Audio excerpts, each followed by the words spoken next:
Absolutely. Yeah.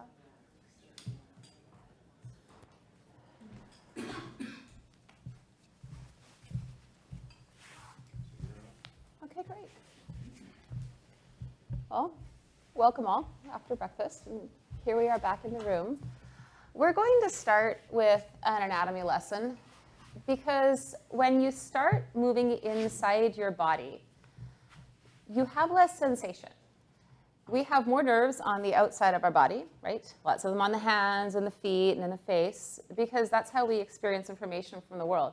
If we had the same amount of nerves on the inside of our body, we would be completely distracted moving through life, focusing on digestion, respiration, elimination, and all of the other things that our body is always trying to do to keep us alive. So what is very helpful as you go into all of these places that have less obvious sensation is to get a sense of how it's structured.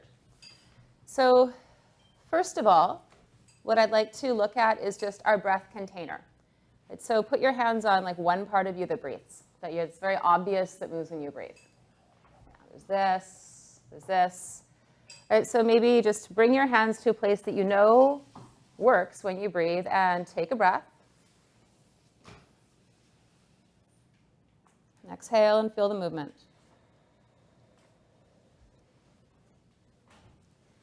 And now I'd like you to bring your hands to the top of where your breath happens.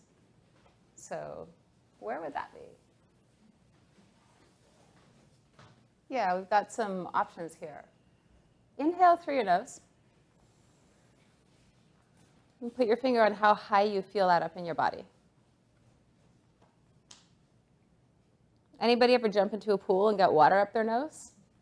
You know where you feel that, the sinus burn?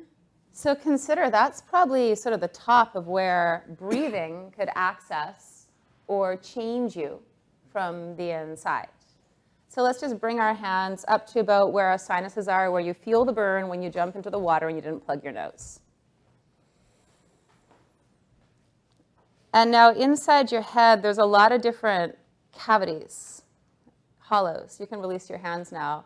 That also help us with our senses and how we deal with the world. And just to understand that the passage of breath is part of how we attune ourselves to our environment. And now let's go ahead and see how far down breath goes. So place your hands, wherever you think it goes, the furthest down in your body. And then what I'd like you to do now is just purse your lips and blow out like you're going to blow out a birthday candle. So who here feels that in their pelvic floor? Yeah, so that's basically like the lowest place where breath is actually accessing. Contained in between these two places, there's a whole lot of vital functions. And there's also this wonderful column we call the spine. Right? You could maybe see that the spine is suspending everything that we use for breathing in one way, shape, or form. So what I'd like you to do now is just bring your hand to the top of your head and press your head up against your hand. At the same time, try to actively reach your tail down and push your tail down to the earth. So you're reaching in two directions. Bring your tongue to the roof of your mouth and inhale and exhale slowly with a snoring sensation. And see if you can feel your breath moving up and down along your spine.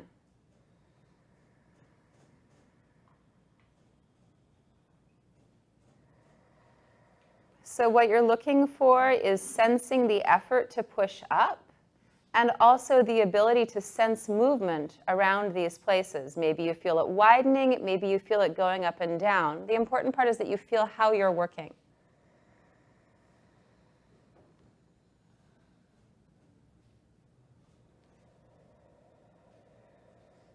And then we'll release the hand. So around this strong, flexible column, we have a bunch of organs that are vital for survival. And we're going to start at the obvious top, at our lungs. So I have this handy picture of the lungs. You can see that they go like all the way up to where your neck starts.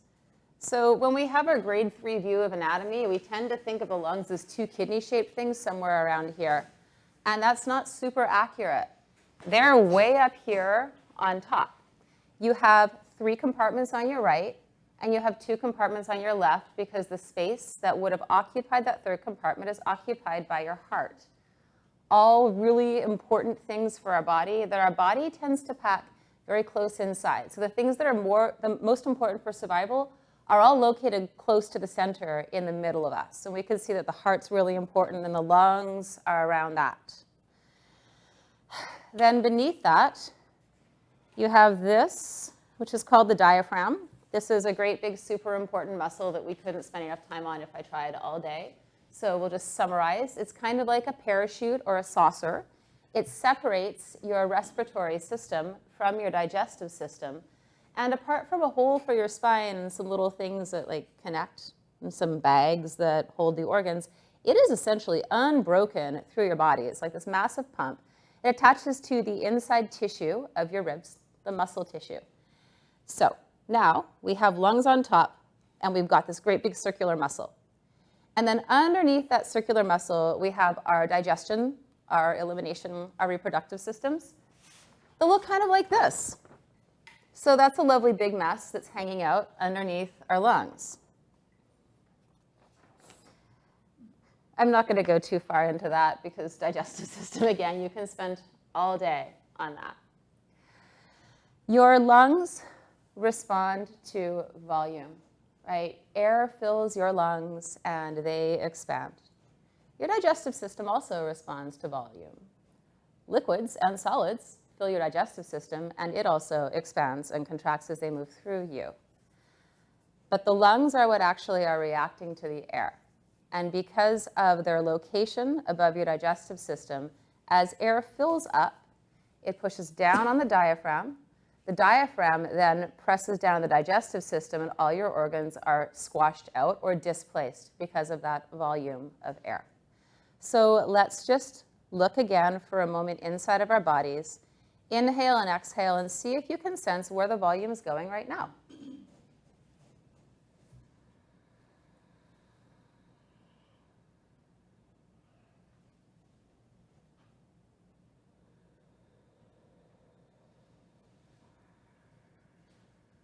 Your lungs fill up as you inhale. That presses onto other parts. You experience that as pressure. Maybe you have pressure going further against your clothes in certain places. Maybe at some point you notice places that are tight or not breathing, and that might make you yawn.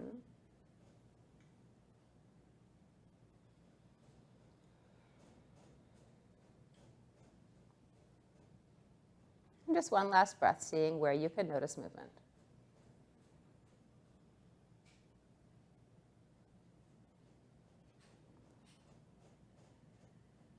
Yeah, I say one last breath as though now we're just going to stop breathing for the rest of the day. And that will work out so well. Then we have these layers of muscle. Muscles are an essential part of breath. Organs, although they're made of muscle tissue, don't breathe themselves. They don't flex and stretch like we're familiar with muscles that do that. So it's actually the muscles that are around your lungs that are doing the hard work of helping you to breathe. Let's just set the stage. There's essentially 3 ways for muscles to work. They can contract, they can hold a shape, and they can stretch. So with our hands, let's just all go ahead and stretch our hands like we're yawning our hands. It's an active muscular effort. And then release your hands. Notice they kind of relax back to a shape. Not a big deal. Now tense your hands there and hold that shape. That would be isometric. Yeah? Now, continue that tension and slowly begin to squeeze your hands. This is contraction. Release your hands. Come back to no effort. No effort with your muscles is the place where your body is exhaled to its natural resting point. We have a volume of breath that's called tidal breath, T-I-D-A-L, like the tide. And that's the amount of breathing that we typically need to do to stay not dead. It's about a half liter of air that enters, it depends on your shape and your sex to a certain extent. It's about a half liter that enters your lungs, that is is received by the body and then is exhaled, and your body returns to a natural resting state at the end of your tidal volume. Now, above and below tidal volume, we have other ranges. We have something called inhalatory reserve volume, which is everything beyond what you need to be not dead. And we have exhalatory reserve volume, which is when you begin to press more air out of your lungs. So when you usually exhale, you don't have all the air out of your lungs. You've still got some stuff resting in there. If you had bath water that you never quite ever drained, you could see it also might pick up some residue. So one thing that you will notice as we go into other reservoirs of breathing is that perhaps your body begins to clean out some crud. There's a washroom with tissue paper over there. I recommend that you get it out. If you're doing things right, your body's going to begin to clean itself. Back to the muscular action of that, I want you to now see if you can feel how your muscles are helping you breathe. So we'll start by doing the reverse. I want you to squeeze all of your muscles in. Make yourself into a tight fist. Hold your muscular contraction. Now take a deep breath.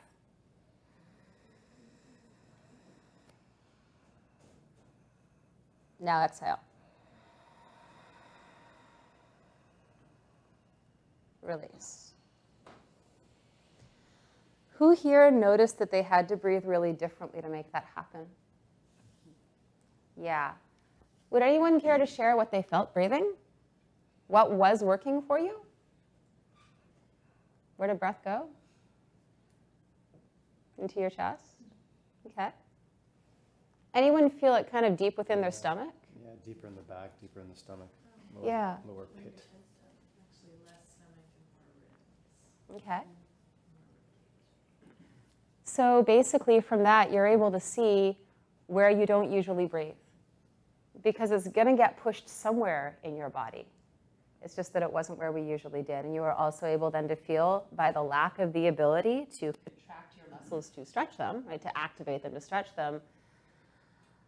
Maybe now, if we take a real breath, a regular breath, we can feel our muscles extend themselves. So wherever you're breathing, be it your chest or your back, you have muscles that are actually expanding to pull that volume of air into your lungs. So let's all take an inhalation. And I want you to hold that inhalation in. And now go ahead and inhale again. Whole lot of extra space. Let's go ahead and exhale and notice our muscles return to a relaxed state. And I want you to keep exhaling. And maybe hiss it out your mouth.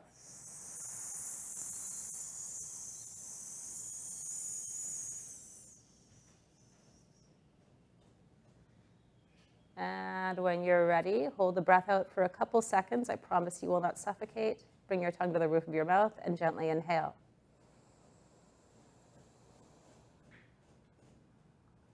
And release.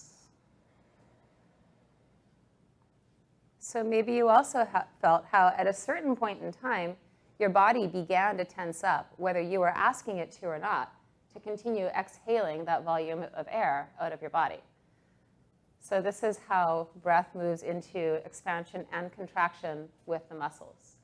And usually all of this is done through something called the autonomic nervous system, which is the reason why we don't have nerves inside of our body. It's the stuff that goes on without us really paying attention to it that keeps us functioning healthily and alive. The great thing about breath is that we can control it through our central nervous system, which is the one where we give directions and make things go. And we can use that to begin to tonify the rest of the autonomic nervous system. That includes your metabolism, the waste removal processes within your body, etc. Just to head back to anatomy, you have many different layers of muscles. You have some that are on the inside of your skeleton. You have more that are on the outside of your skeleton. With breathing, at some point, they're all involved. In between these layers of muscles, we have our bones. And I want to take a moment just to look at the bones. So we kind of have a picture here. I thought I'd bring a skeleton, then just thought that would just take up too much space for just a small amount of time. This is your rib cage. Your body has really exquisitely designed it to protect all of these important things for you. And part of the intelligence of that design is the flexibility and pliability of your rib cage, which is unfortunate. We call it a cage in this language. In German, it's called a rib basket. That's probably a better name, but if there was a language that had the rib slinky accordion, I would really go with that one. So here, where you see this difference between white and yellow, this isn't bone. This is cartilage.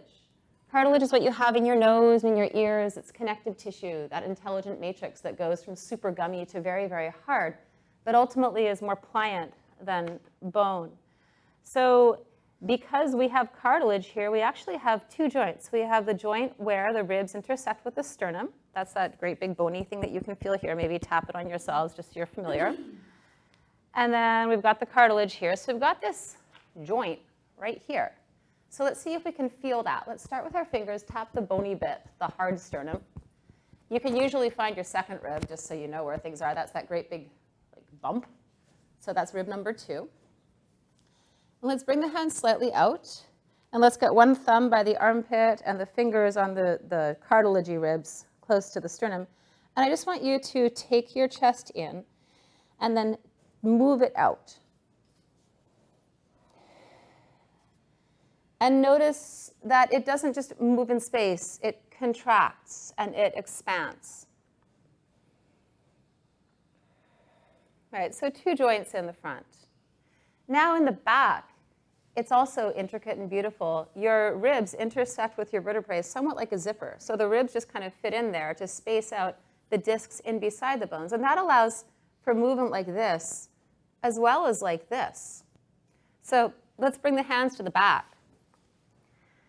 And let's just move our spine backwards through our body, and then pull the spine forwards through the body. And see if you can sense the interrelationship of the bones here.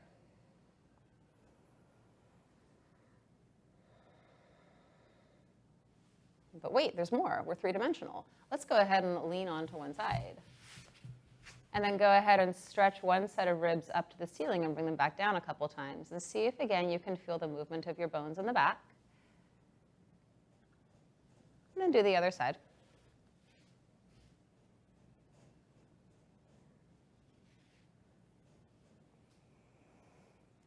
And then let's come back up. And the bones themselves are structured in such a way that they're also pliant. They're shaped like a curved blade, so they're a little more round in the back where they attach to the spine. And then as they head out around the side, they kind of thin out, and then they curve around, which allows for a very pliant rib cage so that when you get rear-ended and hit yourself on your steering wheel, you don't shatter. Instead, you just get a bruise. So this is I mean, it was designed before we had cars, but you understand what I'm saying. So now what I'd like you to do is just take your hands to the sides of your ribs, and I want you to assist your exhalation by squeezing your ribs in and down. And now I want you to try to hold your breath up by squeezing your ribs in. And eventually, like a huge surprise, let your hands spring apart and allow that to force the inhalation back in. And do that a couple more times because this can actually create flexibility.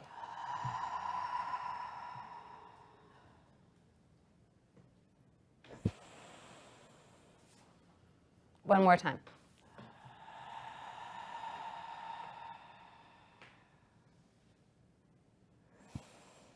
Now let's go diagonal. Take the top left and the bottom right. Press those 2 places together. Compress yourself in that way. Just pick a top and bottom. It doesn't really matter that much. Let your breath push them out this time. See if you can feel your lungs expand beneath you and that relentless march of your muscles as they take your lungs open. Change sides. Exhale, compress yourself.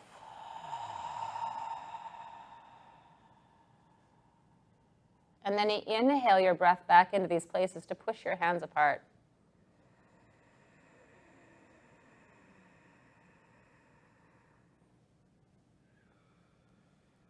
Release. A little more about the rib cage movement. When you're inhaling, the ribs move like a bucket handle. They go wide, then they go up. The lower down your ribs, the more they're able to go wide. It's also why we have ribs that are connected to ribs like branches of a tree at the bottom. That allows for us to breathe after we've eaten Thanksgiving dinner. It lets us do a lot more things because we're not so connected there. And then here, it's much more protected. It's much more rigid. And of course, floating on top of that is your shoulder girdle with the collarbone that attaches in the front, the scapula that rest on your ribs in the back, and there's muscles that let them move above and behind the scapula as well. And then your arms hang off of that, and your neck goes up. So that's covered the skeleton. I told you that tidal volume gives you about a ½ liter of air, and that's how much you need to be not dead. That's also the amount of breath you usually have when you're sleeping. That's marked by a pause. It's marked by a pause at the top of the inhalation and a pause at the bottom of the exhalation. If you consider, again, that that's how we breathe when we're sleeping, most of us are not even breathing enough to stay basically alive when we're awake. We're not breathing like we are when we sleep with those pauses. We're mildly hyperventilating. So goal number 1 might be just to find the breath where you can hit the pauses. The total amount of volume you can take into your lungs is 4 to 6 liters. For those of you who don't know liters, that's like 2 to 3 large soda pop party bottles. So that's a huge amount of stretching potential that we have just by inhaling and exhaling. And if you think about how the muscles need to activate to pull volume into your lungs, you can see how we could begin to use breathing as a way of reducing tension on the inside of our body. Right? So what if you have a muscle sort of inside your rib cage that's tight? It's going to be a hell of a job to try to stretch it out from your arm or even from your back. But if you can position yourself in such a way that those muscles are asked to inhale, because maybe the places that you usually breathe are constricted in some way, then we can start to stretch ourselves out from the inside. And this is primarily what we're going to be doing in the morning session. So from here, we are going to now start in on that. And the first thing I'm going to do is have you do a little bit of displacement, just a tiny bit. What I mean by displacement is that we're going to shift body positions, and then we're going to inhale lots and exhale lots. And because of the body position, we're going to start to shift things inside. Just before we get started on that, let's all go ahead and sit back up, extend the spine up, and tail down. And I want you to inhale until your body naturally pauses. Always wait for it. Hold that pause, and when you feel like you're about ready to exhale, go ahead and take another full inhalation. Notice what fills up. Hold that pause. And now inhale even more. And now slowly exhale.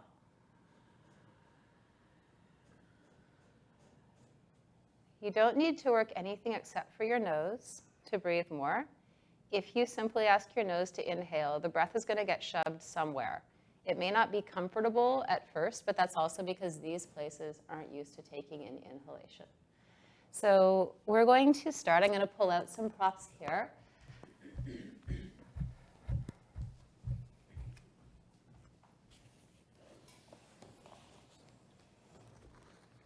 And I've tried to keep props pretty casual because I want to encourage you to do things like this at home. So as opposed to having lovely expensive bolsters and small little, what's the word I'm looking for, proprietary objects, we're using things we can find at home. This is cut up yoga mat. It's nice and soft. This is pool noodle. It's also nice and soft and super handy. So for those of you who like a little more pressure, what we're going to do at this point is we're going to be taking something small and placing it right beside our spine. So here's my bones. Here are the muscles beside them, in between the shoulder blade and the spine. And you can all come and grab something for that. If you take a yoga mat, what we're going to do is roll it up like a little sushi roll.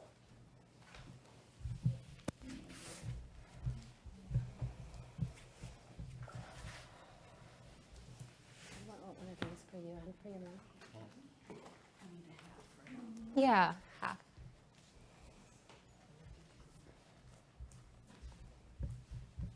And I'm going to leave this with you just in case you want a different type of pressure.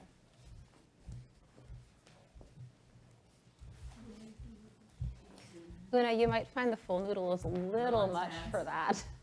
Okay. All right. Does everyone have something? Other things that you might want, if you typically, take a half. If you typically need a pillow when you're lying down, please take a pillow for your head. And you also might want to grab a pillow for your knees to support your back. So you can go into your pillow stash, and we have the whole collection over there, and take what you need to set yourselves up.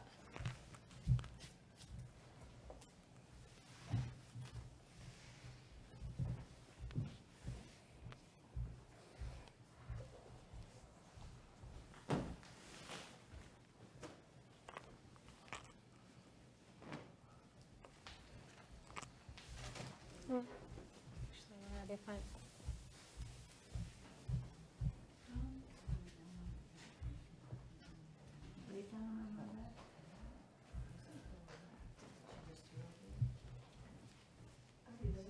We are going to. I'll talk you through that part in just a moment. So once you have what you need, if you have your yoga mat, you can just roll it up like a sushi roll. If you've got your pool noodle, you can just place it right beside your spine. And we're all going to place it on our right side.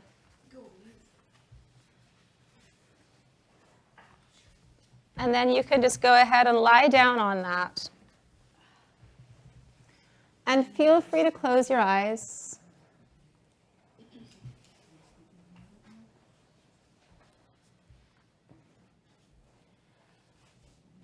And we'll start with just taking a simple single inhalation.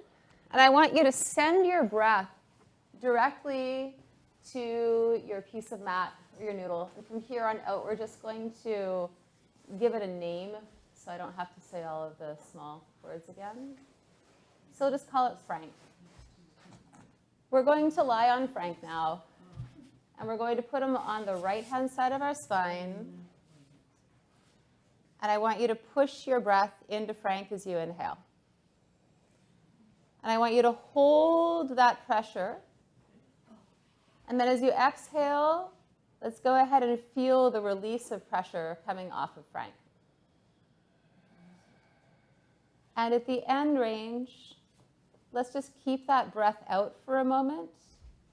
And then again, through your nose, inhale and direct that pressure right up into Frank. And notice if you also feel the front of your ribs beginning to expand. Hold the breath in, and this time take a second inhalation. And notice if you're filling up in different places. At the end of that range, hold the breath in again, and then slowly exhaling.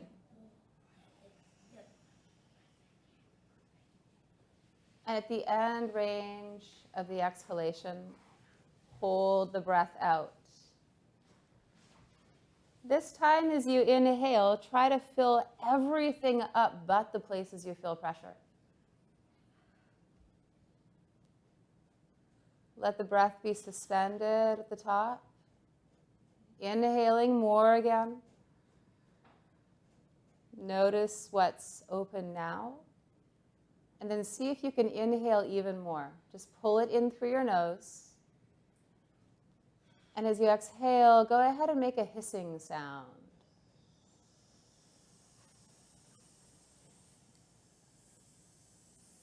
And after you've finished exhaling, try to hiss out just a little more. And then hold the breath out entirely.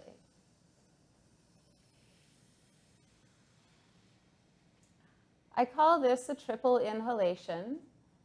It's going to turn into something that's on your own time. Everyone breathes at a different rate, so my cueing your breath doesn't really serve you. So from here on out, I would like you to simply continue doing a double or a triple inhalation as I talk you through this little sequence. We're going to go ahead and roll the head to the right and take a double or a triple inhalation here.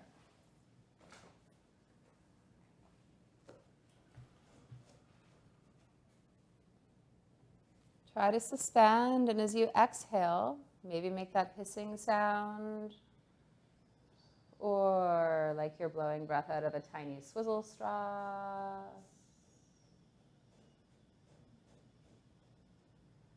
The more you pay attention to how you come out of a movement, the better you are able to move into it.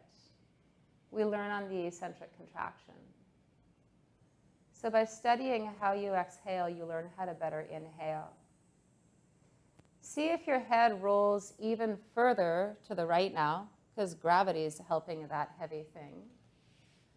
And take another long inhalation, double or triple. Noticing at what point you feel the breath move up through the back of your neck or expand into your head. And as you exhale, remember that gravity usually wins.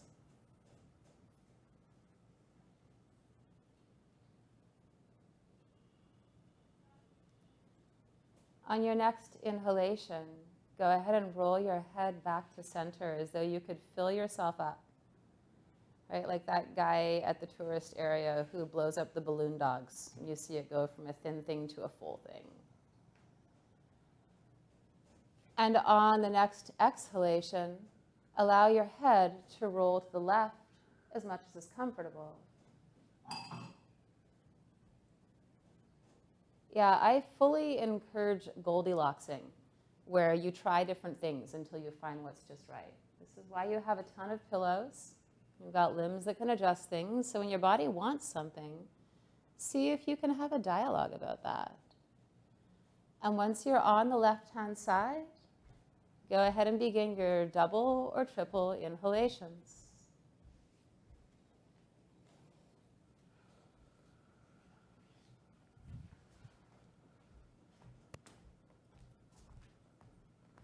Just in case you find places you want to play with.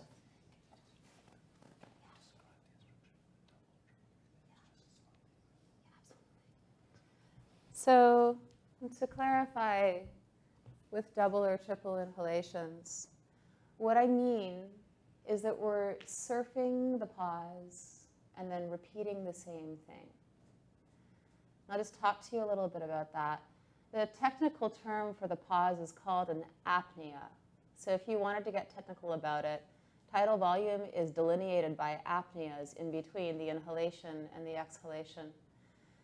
That pause is where your body responds to the volume of your breath. So it's like holding a stretch. So by inhaling once and then surfing that pause until your body says, okay, I'm ready to exhale, then inhaling more, you actually manage to stretch these muscles. And then you hold that next pause, your body holds that bigger stretch, and then you inhale more, and you get super stretched. And if you can surf that third pause, your body becomes accustomed to that amount of space. So that after you've exhaled, it's so much easier to inhale deeply. And with your next inhalation, go ahead and return your head to center. And exhale in center. And see if you can feel how the tissues begin to assemble around your spine and there's a heaviness at your back. And now what I'd like you to do is bend your knees and place your feet flat on the floor. Make adjustments as you need.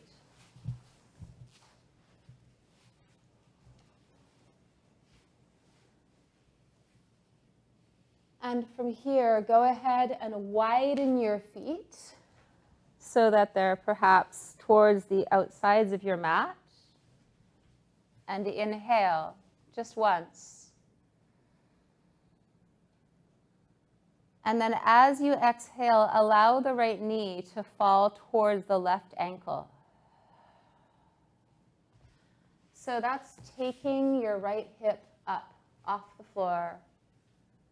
It's changing the shape of your pelvis. You're going to stay grounded with your left foot so that roots. And begin taking triple inhalations here.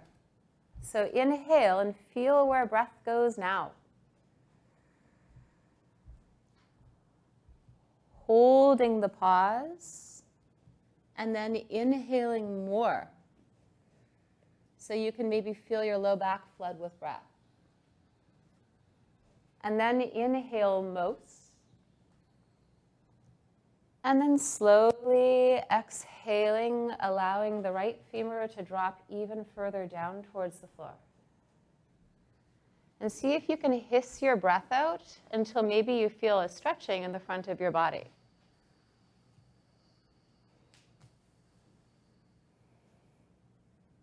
And then repeat that twice more, focusing on how the breath is entering your lower abdomen.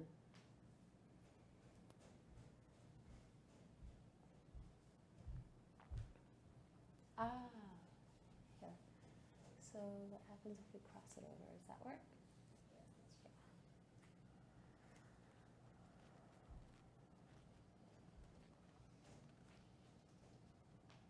And the next time you exhale, I want you to take extra time exhaling so you can begin to feel how your stomach is pulled in until finally it becomes concave in between your hip bones.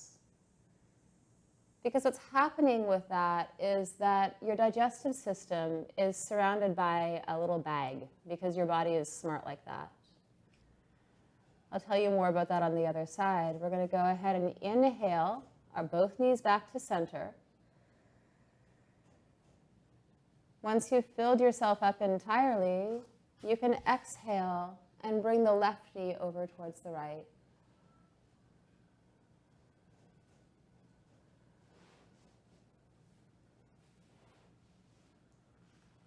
Keeping the right leg grounded to stabilize the back of the right pelvis. So the right knee is up to the ceiling. Yeah. And then the left leg is just dropped in here. There. Yeah. So you're standing a bit on your right foot. And the left knee is turned in and dropped in. Inhaling, feel the breath move down to your back.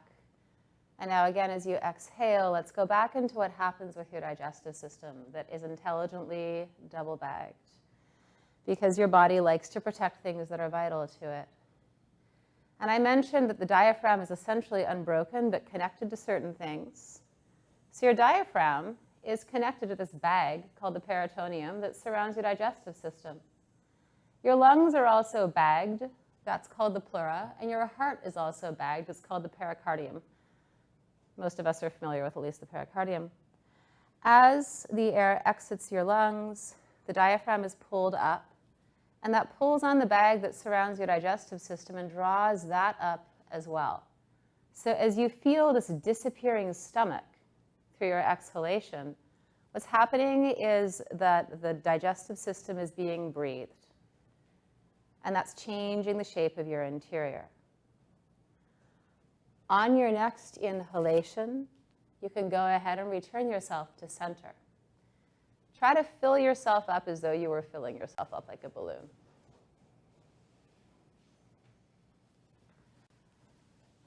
And then just exhale. Notice the state of your body now.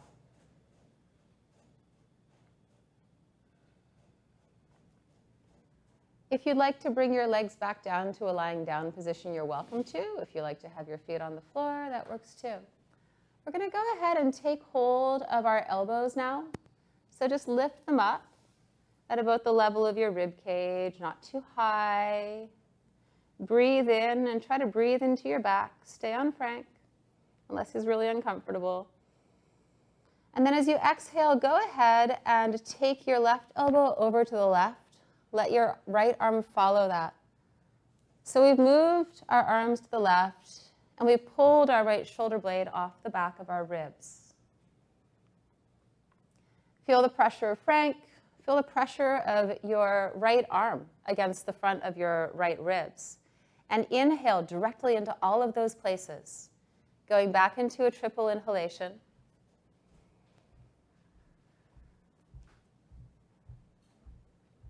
And then as you exhale, allow things to settle more.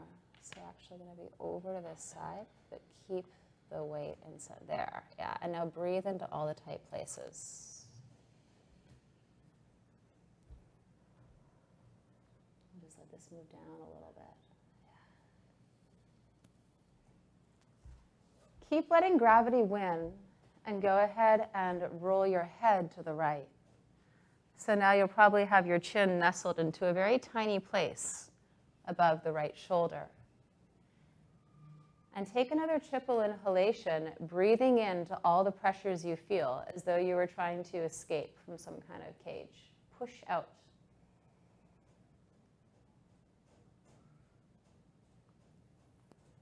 And as you exhale, notice where gravity pulls you.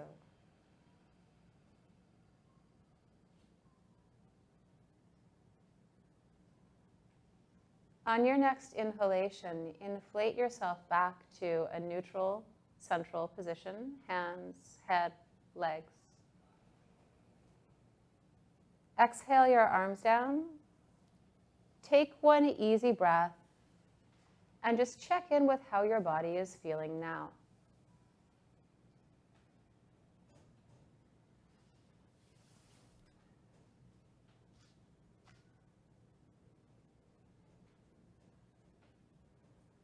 When you're ready to next inhale, take hold of your elbows again. And this time, we'll move the arms over to the right, pulling the left scapula off the ribs. Leave the head in center for your first triple inhalation.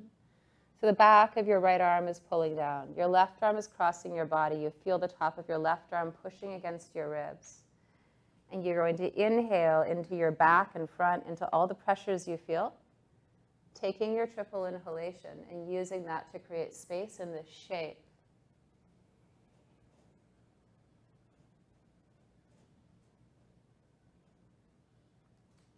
When you exhale, again reminding yourself that gravity usually wins.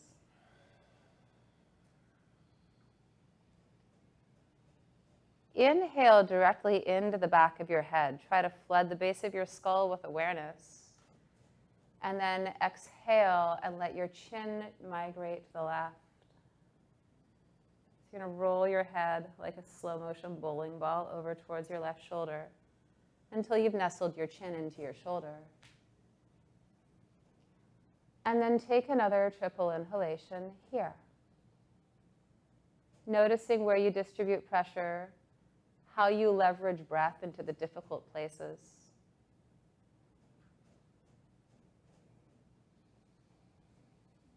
And then exhaling, surrendering back to gravity.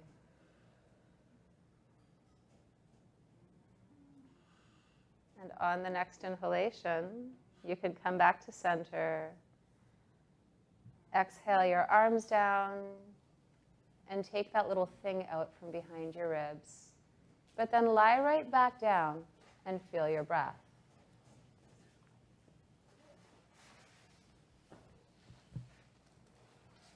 And so just breathe now, noticing the inside of your body, and notice the difference side to side.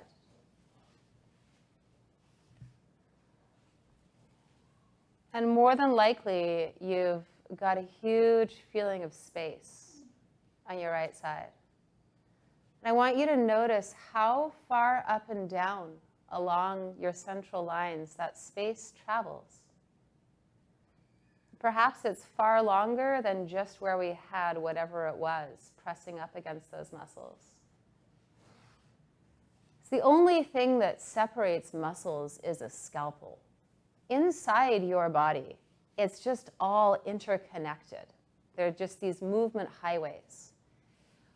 When we talk about breathing into other parts of ourselves, breathe into your forearm, breathe into your shoulder, the air only enters your lungs. But what's amazing is somehow, subconsciously, because we're connected, we are, in fact, able to position ourselves in such a way that we can feel the volume exchange of breath accessing all of these different layers of our muscles. It's not some kind of imaginary thing. It's very real. So we should probably do the other side. So roll up your yoga mat or basically grab Frank, get him ready, and put him on your left side. Sometimes I name things female names, but I think this sort of shows bias.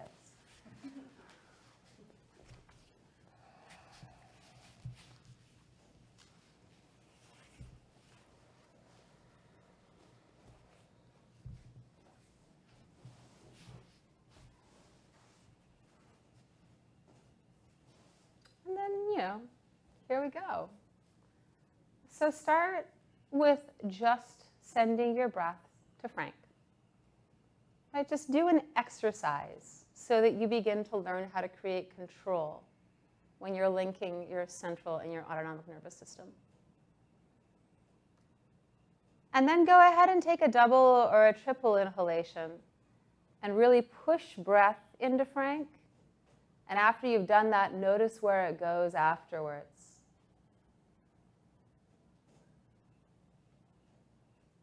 And the reason why I have you hiss or make some kind of sound when you exhale is that when you've pursed your mouth, it limits the amount of air that can exit. So it forces you to take your time and become aware.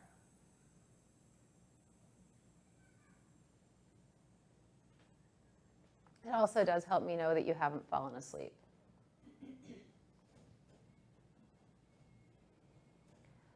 Now what we're going to do is we're going to go ahead and we're going to roll our head to the left. I want you to feel the distance between your chin and your shoulder and between your right ear and the opposite shoulder. And I want you to take 2 triple inhalations in this position. Anytime you notice that you have something that's trying desperately to hold on, remember that you're already lying completely on the ground and play the game of, well, if I stop holding on to this, will it fall off?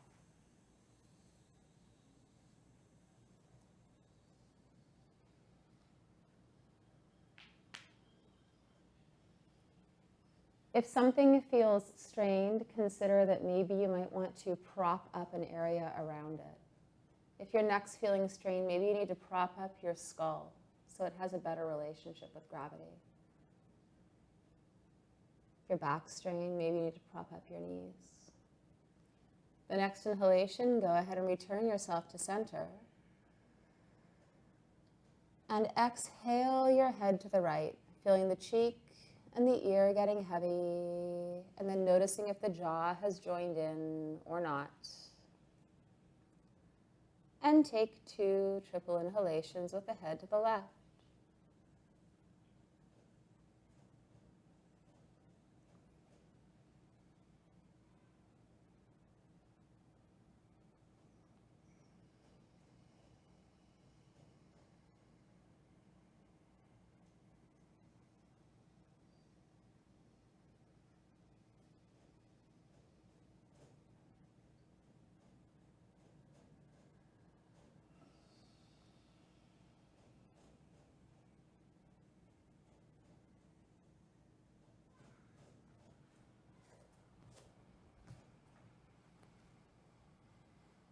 And then slowly returning the head to center.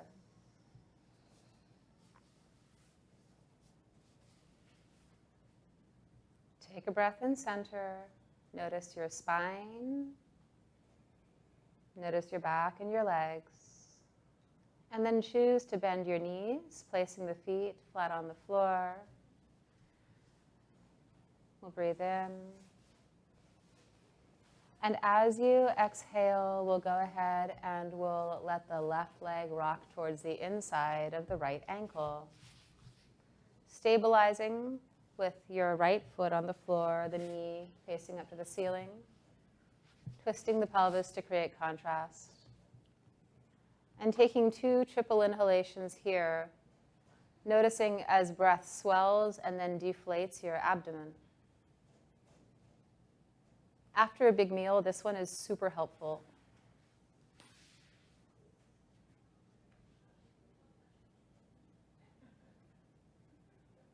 And as you see your breath slowing down and changing shape, know that that's exactly what happens when you observe movement. It changes. It's the ultimate Schrodinger's cat.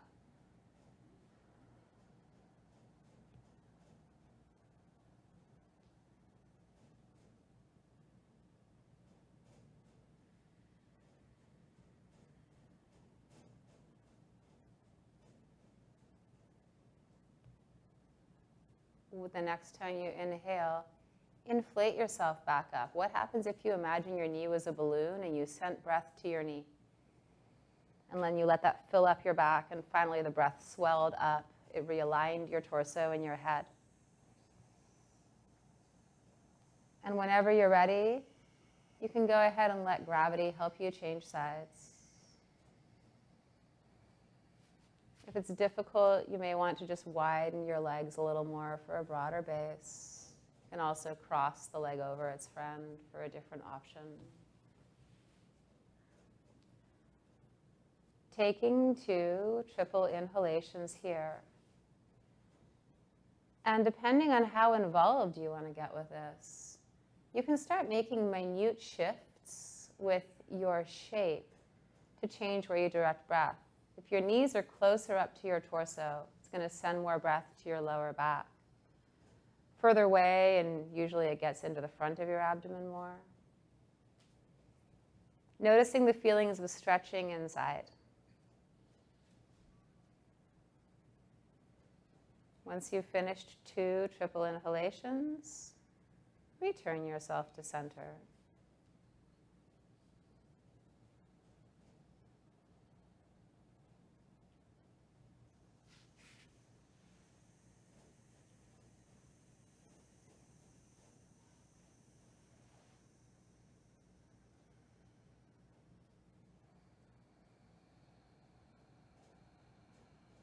And then once we're all back in center, you can go ahead and take hold of your elbows. So now we're displacing around our rib cage to create greater freedom there. We inhale in center, and exhale, let's let the left elbow get heavy and pull the right shoulder across. So the left arm is closer to the floor, the right arm is compressing your ribs. The head stays in center for the first ones. And this is one where you're just going to rage against the dying of the light. And you're going to push your breath all the way up to the very top of your lungs where you feel your arm constricting. Notice how that works into your neck. And as you go through the next 2 breaths of your triple inhalation, really notice where that goes. Then as you exhale, notice how much further your bones can slide.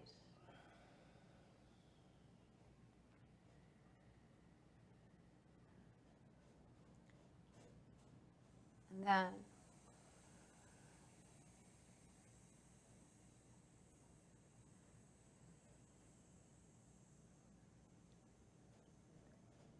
then rolling your chin to the right, create even more constriction. Right? Feel how it's dark in between your chin and your shoulders. Keep that sense and inhale directly into it, pushing your breath into all the tiny spaces for the next triple inhalation.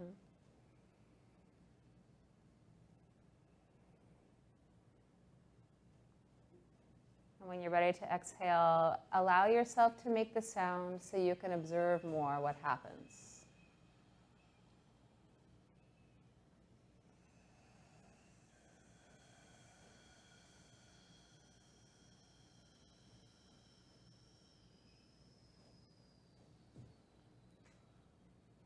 Rest for a moment at the bottom and feel what it's like to have that void inside. And then inhale and let that void be filled up to bring you back to center.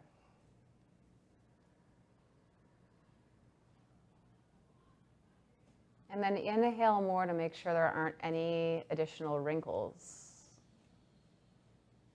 And then you can exhale the arms to the other side.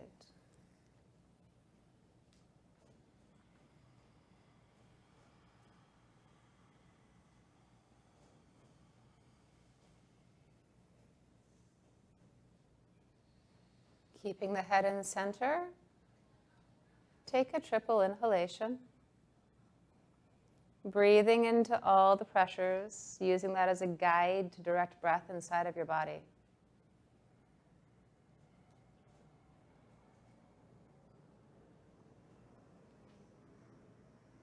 As you exhale, notice how your ribs slide. both underneath your arm and moving above your scapula in the back.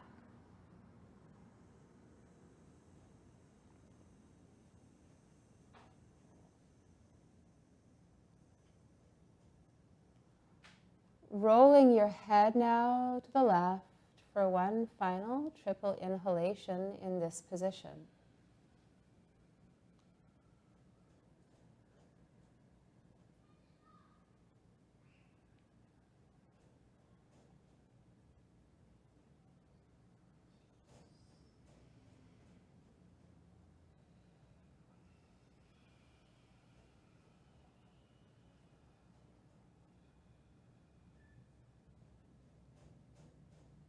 And then finally inflating yourself back to center. Release the arms, let your legs do what they want. Take one breath still on Frank, and then remove him and take another breath to assess where you're at now.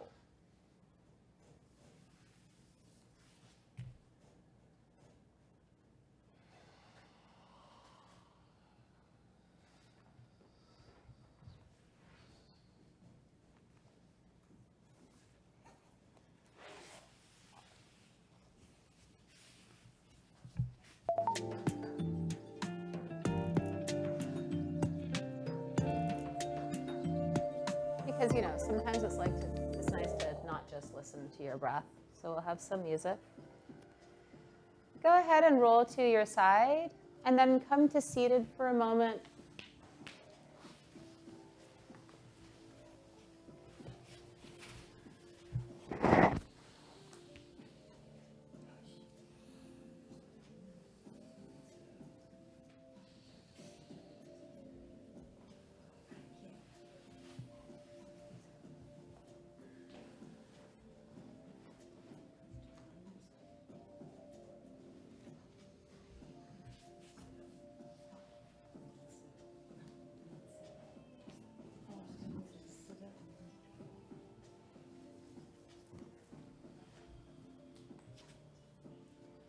So, how are we doing? Yeah? Cool. I'm not going to ask for too much feedback. We'll just keep on going and I'll pretend like everything is going really well. So now, let's try the sides of our body, right? We access muscles really close to the spine. That's such a helpful one to know about because you noticed how much it releases your neck and your lower back? Right, so you get home and you can't quite figure out where that kink is coming from, and you get yourself a washcloth and you roll it up and you put it beside your spine, and you can begin to address the entire line of tension as opposed to just trying to like attack one spot with your fingers or with, you know, your spouse or something. So let's take it out a little bit further and let's play with our big balloons here. Start with clasping the hands, breathe in, stretch up. You can also take it forward if you want, any way to raise the ribs. And now breathe out, let your head drop to the right. Take your right arm down. Try to keep that sense of extension, but push into the right arm and lift the left arm a little bit more. And let's take a triple inhalation here.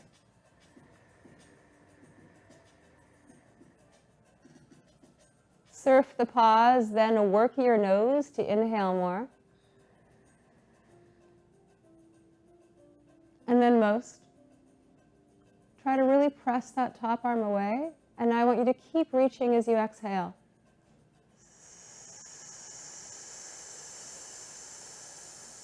Notice at what point you feel the ribs being pulled down on that left side.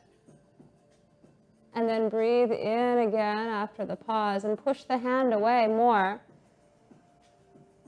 And let the end range of that breath stretch you up to center. Exhale the arm down.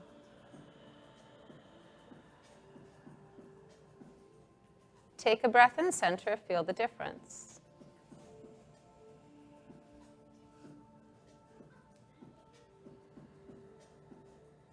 Other side, press into the left arm, stretch the right up. If you need a little extra help, you can always tug on it and then put the hand back down. Reach that right arm away. Take a full inhalation. Spin the palm up to the ceiling.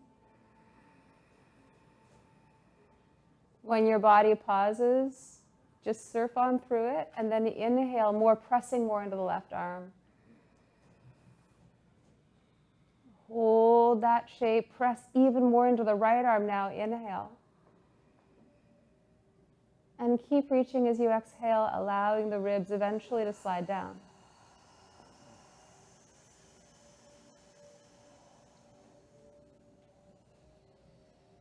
Pressing more into both hands to inhale back to center.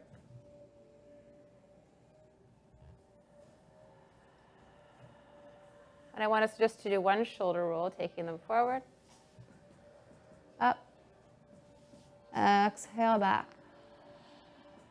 down. And now feel the upper parts of your arms against your ribs. Just get a sense of rib arm, rib arm. And I want you to inhale to press into both arms. All the way to the pause, hold the pause. Exhale, feel the ribs move in.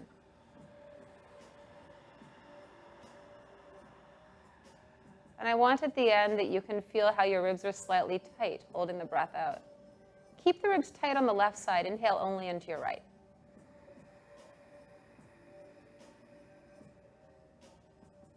Oh, look, see, it's happening. Exhale back.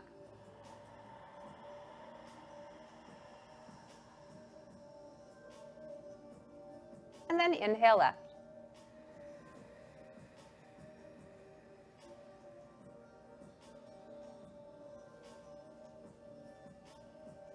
Exhale back in. You can let your hands rest down a little bit if you need to. We're going to repeat that. Inhale into the right side.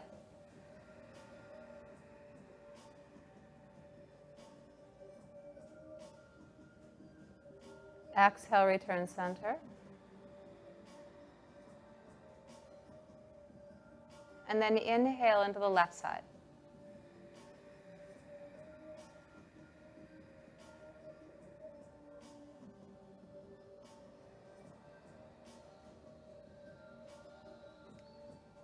Let's go ahead and lean over to the left. See if you can make more space now between the bottom of your ribs and your hips. Can you take that exercise a little lower down? Can you inhale into your right waist?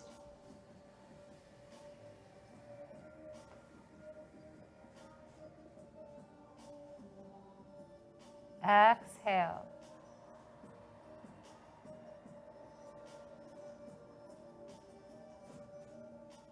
Roll your head forward. Take your hands into your stomach and pull your stomach away from your forearms.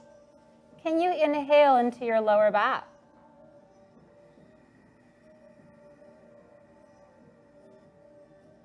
How far do you need to inhale before you pause? And then exhale. And when you feel there's movement with your exhalation, roll yourself over to the right, extending your left lower waist. Inhale into the left waist.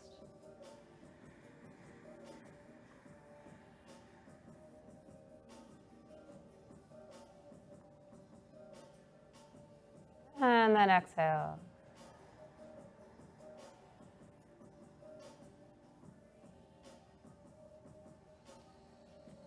And then go ahead and sit back up.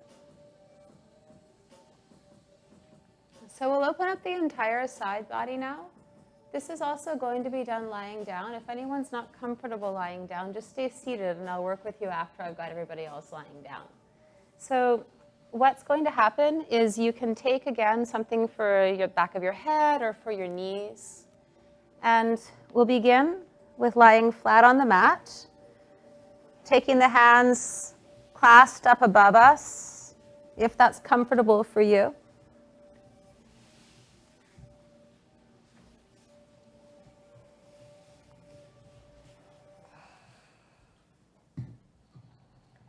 I'm just working first to extend and elongate your body.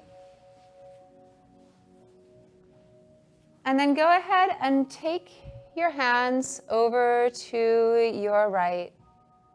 Moving the arms and the shoulders over to the right. So this way you can take hold of the right arm, or the right forearm with the left hand and pull it.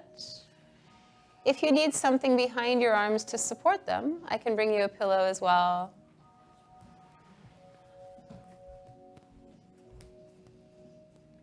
And then what I'd like you to do is take your legs and also move them slightly to the right. This will probably support your arms if you want to have them back there now, just like that, to lean on. And just in this position, go ahead and take a triple inhalation. Breathing in. And then more. And then most. And as you exhale, feel the movement of the ribs moving down away from the arms.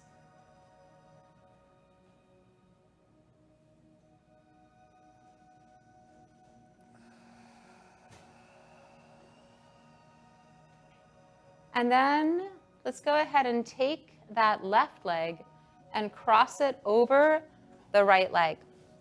Just check in on how that feels. And if you can feel both bones of your hip bones down on the floor, you don't want to have twisted the pelvis so much. It's just basically a very supported half moon position.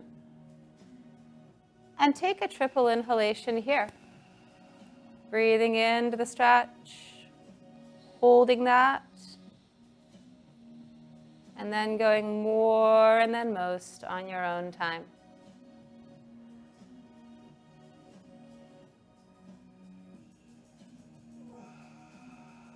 As you exhale, notice the return and then try to push a little more breath out so your muscles get used to engaging in towards your core in extended positions.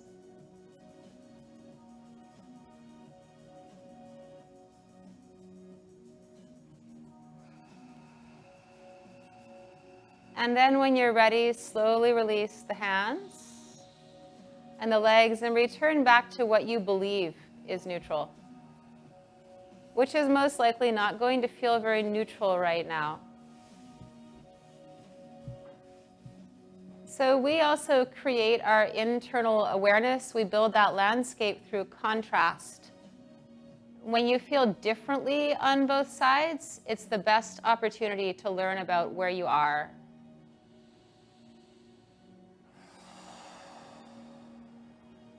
And so then, whenever you're ready, just extending yourself back into a stretch to begin. Pull your feet away from your hands. See if you can stretch the inside of your skin to make more space for your bones to extend. And then move your hands over towards the left. Taking hold of that right forearm with the left hand if you want additional stretch. Feeling the upper body extended off. And take a triple inhalation here.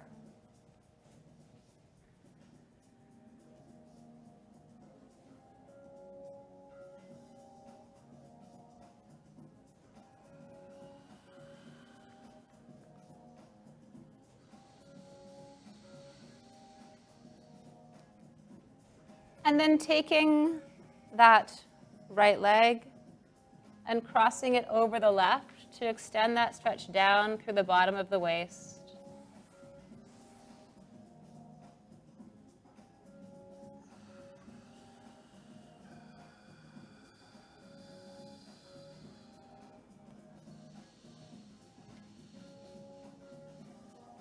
Doing 1 or 2 more breaths here.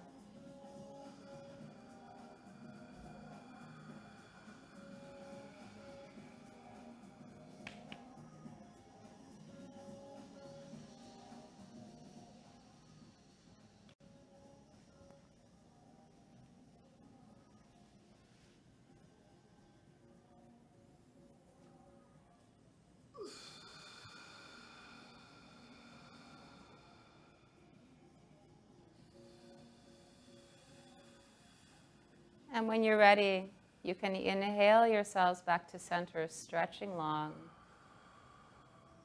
And then exhale in center.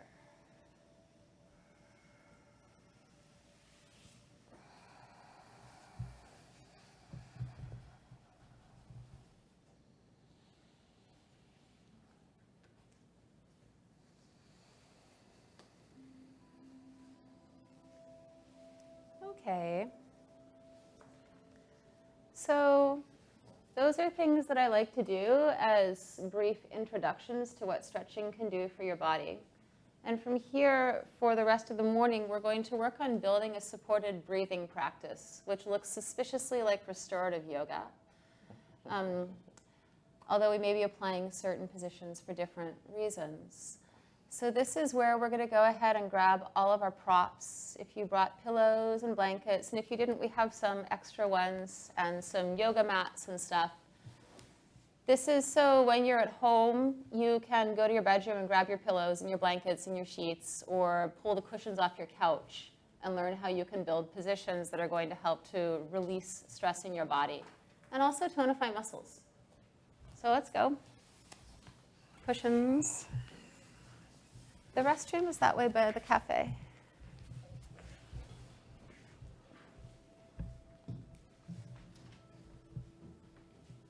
Let's see. I think we have that one for you. We've got this. If there are, yeah, I brought a couple extra sheets. Basically, sheets are just small things you can use. Not everything needs a massive prop. And we still have our little pool noodles as well in the yoga mats. We've got that. We probably want this too. You probably want a couple things. Yeah. My Spartan style. Your Spartan stuff. And what I'll probably do, I may have to share with you, so I'll demonstrate positions.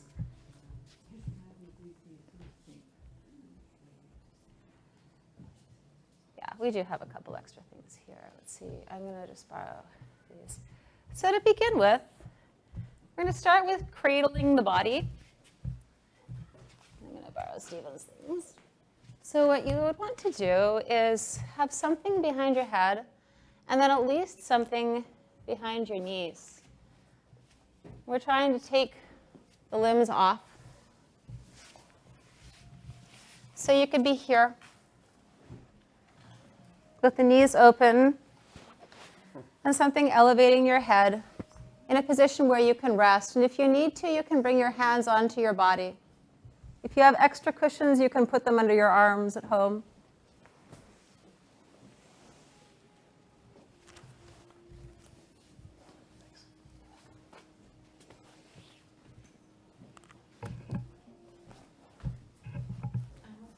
Okay, great. Okay, cool. Yeah, and if anyone wants to put something over their face too, because the lights are somewhat bright, you can go ahead and create some shade.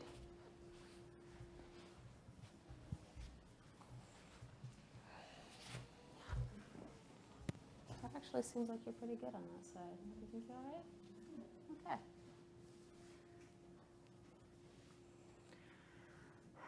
And so I'd just like you to continue on with your triple inhalation here. And the project is going to be to take one breath into the front of your body, one triple inhalation into the front of your body. And the next triple inhalation, send it to the back of your body.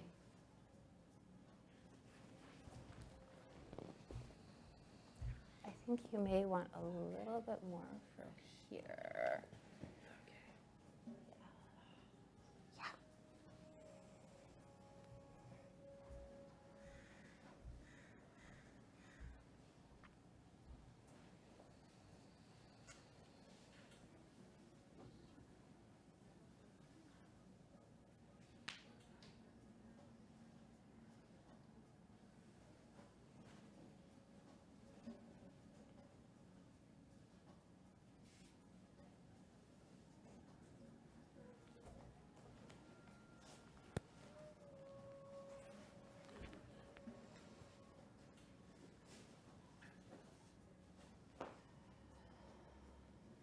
Now I want you to change how you're breathing and take one triple inhalation into the upper part of your body, and then take the next one into the lower part of your body.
And now I would like you to slowly move the cushions away from your legs. And just go ahead and extend the legs out in front of you. And indulge me here as well. And without moving them too far, move the pillows also away from the back of your head. So for a moment, lie on this arbitrary horizontal line that we call the floor that really has nothing to do with how your body is configured. And let's just kind of look at the use of props. So I want you to feel for a moment everything that is resting on the floor. If anything is hyper uncomfortable, by all means, prop it up right now. But otherwise, just get a sense of what is pushing into the ground and what lifts off. Right? So you probably feel something lifting off beyond your heels. And then you have the calves that are down on the floor. And then the knees that swoop up away from the floor. And how high they swoop up kind of depends on the tension of the legs and the back there. And then depending on the body, you may or may not feel your hamstrings on the floor, but you most likely feel your glutes. And then if you track up through your lower back, you'll feel that it lifts up off the floor. And maybe there's some tightness around that, or maybe not. And then you'll most likely feel a heaviness behind your rib cage. What part of your shoulders do you feel resting, and what part don't you? What part of the arms do you feel on the floor? Are the wrists lifting off, or are they dropped? And then also the palms and the fingers. And then traveling back up through this waveform of your arms, you'll probably notice that you don't feel the back of your neck on the floor, and you do feel the skull. So one way of trying to figure out what would be helpful to have propped is to notice where you have tension around those holes. And anywhere there's tension, consider that you might want to put a prop there. So say if you were to bend your knees back out in that frog position that we were in, bringing your feet together and letting your knees rest to the side, just try that without props. And notice where you feel tension in the groin and what's coming off the floor and what's resting on the floor.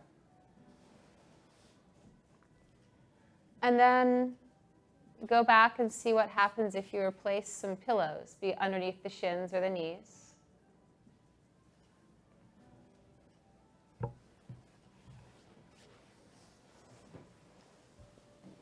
Notice how that changes your level of tension. And that also might change where you're able to breathe into or what you're activating as you're in this position.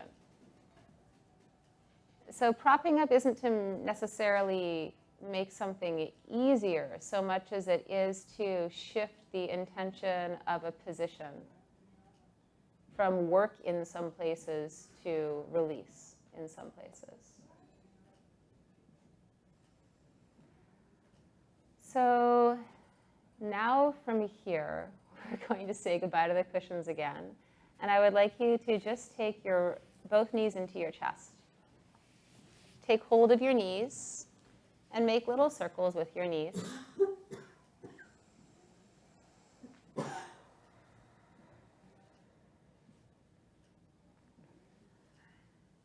And then change directions.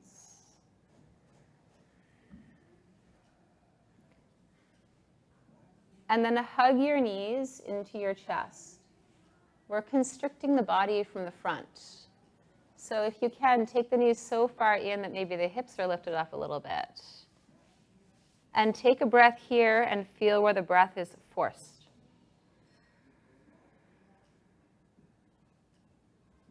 And as you exhale, notice how your body moves.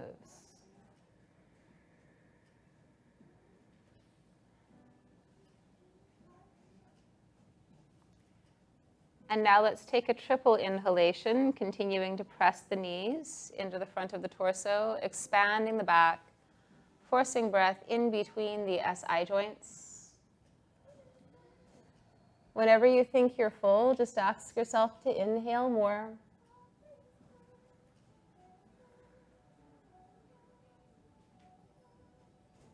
And then slowly hiss your exhalation out.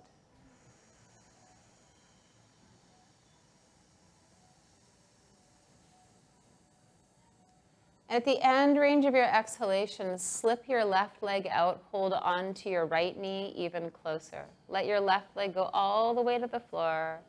It can find a cushion if it needs to or not. And take a triple inhalation here, noticing where breath is pressed.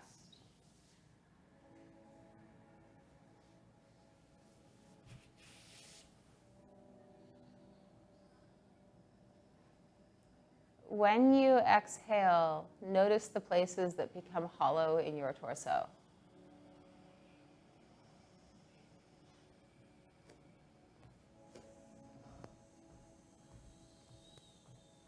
Can you extend this leg? Okay. And do that again, seeing if you can create even more awareness on your left side.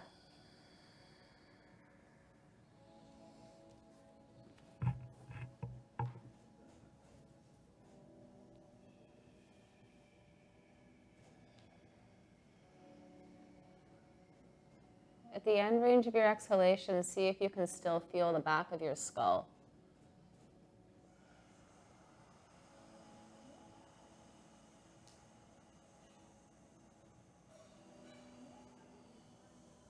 The next time you inhale on your own time, you will pull your left knee in. And the next time you exhale, you will send your right leg out.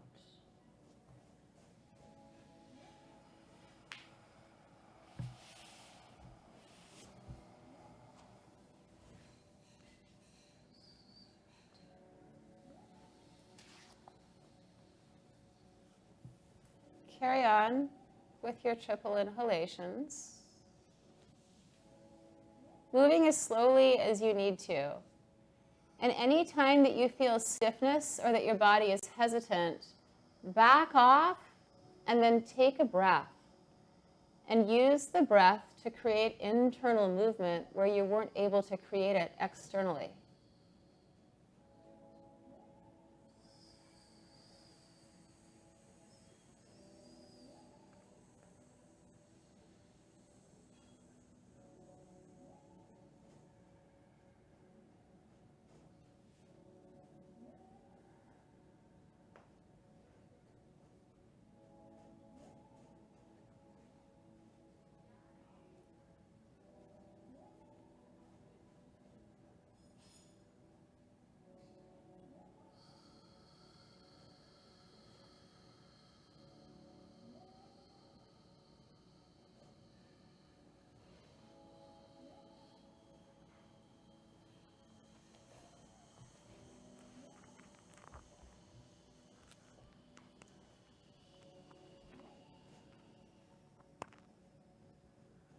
On your next inhalation, pick up your right leg. And then exhale your left foot down to the ground, keeping the knee facing the ceiling. We're going to do an isometric psoas stretch now. So with your right hands, or with your hands, press away on your right thigh, flex your right foot, and pull it into your body. So you're doing a reverse tug of war with the right leg, pulling the knee up and pushing the hands down onto your quad. Yeah. Keep that resistance and take 2 long breaths here. So you're actually going to switch this. You're going to push and you're going to pull the leg up. Yeah. Your psoas is one of your abdominals. We like to train abdominals. So push your thigh into your hands and create resistance. And if you need more leverage, push into your left foot.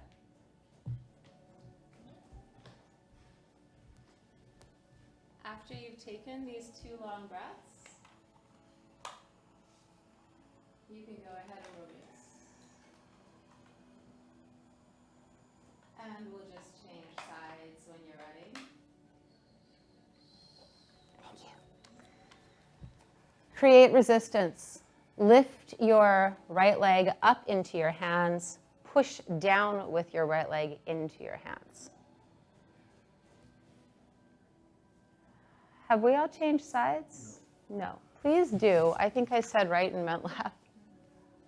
Yeah, so 2 breaths here, keeping the resistance.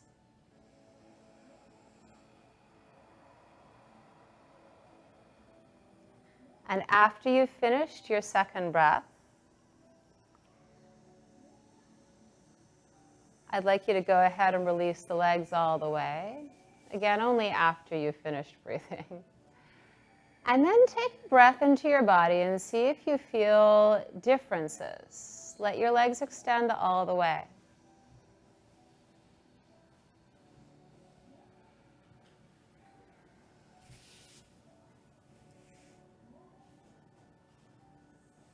Notice what inflates if you try to breathe into your back or into your front. And notice if you feel like your legs are externally rotated or if they're moving more into an even relationship. Typically, the femurs will rotate out. It's how we're built, so it's not a problem. It's just good to notice. And now I would like you to repeat the wind relieving position. So pulling your right leg up into your chest, extending the left leg, taking 1 triple inhalation here, seeing if you notice differences now with the length of your psoas.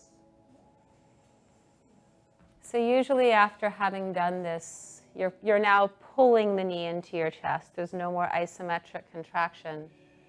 You can feel much more length after having released the psoas. On your own time, change sides and check in with that other side.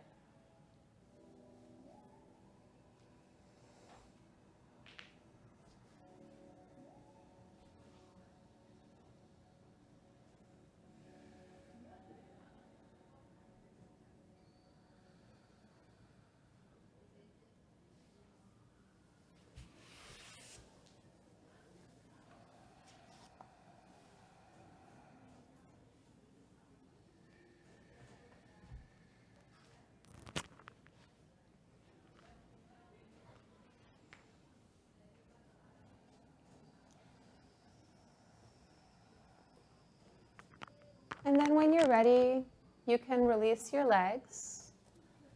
Just roll to one side. You can either rest on your side or come up. I'll show you the next position.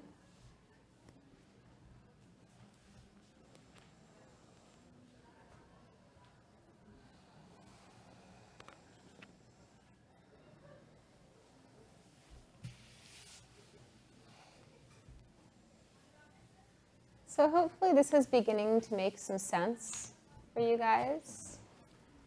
And typically breath goes to the places that are the loosest, not the tightest. So what we need to do to breathe into the tighter places is we need to constrict, block in some way the looser places. So if you look at that in relation to creating a back stretch, if we wanted to stretch out our back, we'd have to block our front. So there's a few ways you can do it. You know, typically in yoga, you have something like child's pose, where because my thighs are up against my chest, it's more than likely that I can send some breath here.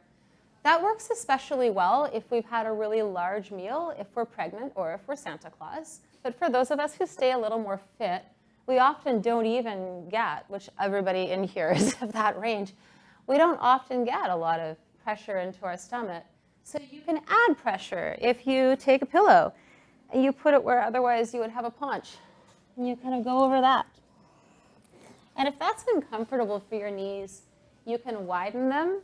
If you want to go for the most supported position, you're more than welcome to build something like this. Widen your legs and go over. But one way or another now, I'd like you to find a pillow into your abdomen and take some triple inhalations there.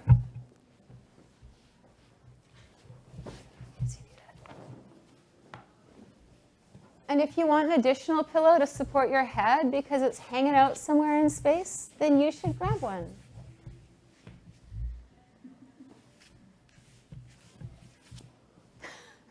Anna, we'd need the whole couch for you to fill the space. Do you want something for your head? I think I can use this. Okay, perfect. And I want you to really play with where you send your breath. Can you direct it all the way down to your sacrum? Could you consciously choose to breathe in such a way that you would fill a bottle up with water from the bottom all the way to the top?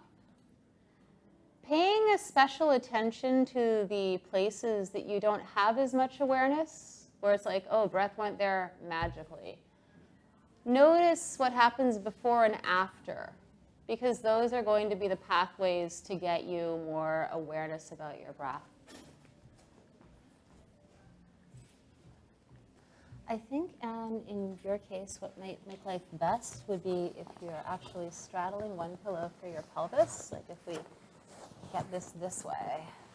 This way? Yeah, so you're actually on that, and then this can block the abdomen. Mm-hmm.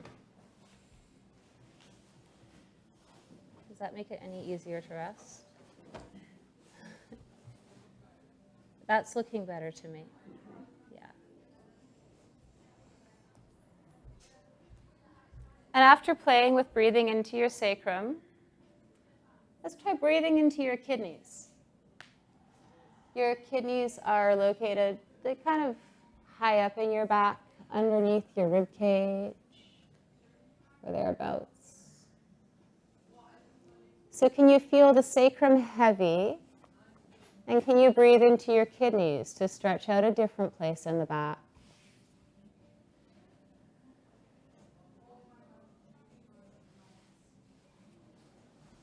And if you've moved away from your triple inhalations, I'd like you to move back into them now.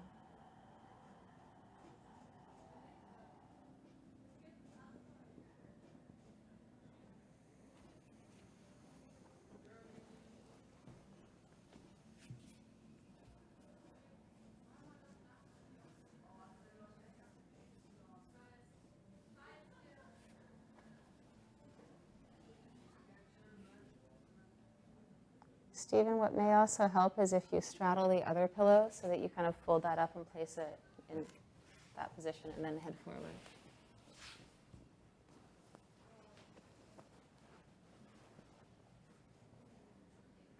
That's better. Yeah. We'll give it one more breath just so Stephen gets it, and then we'll come out.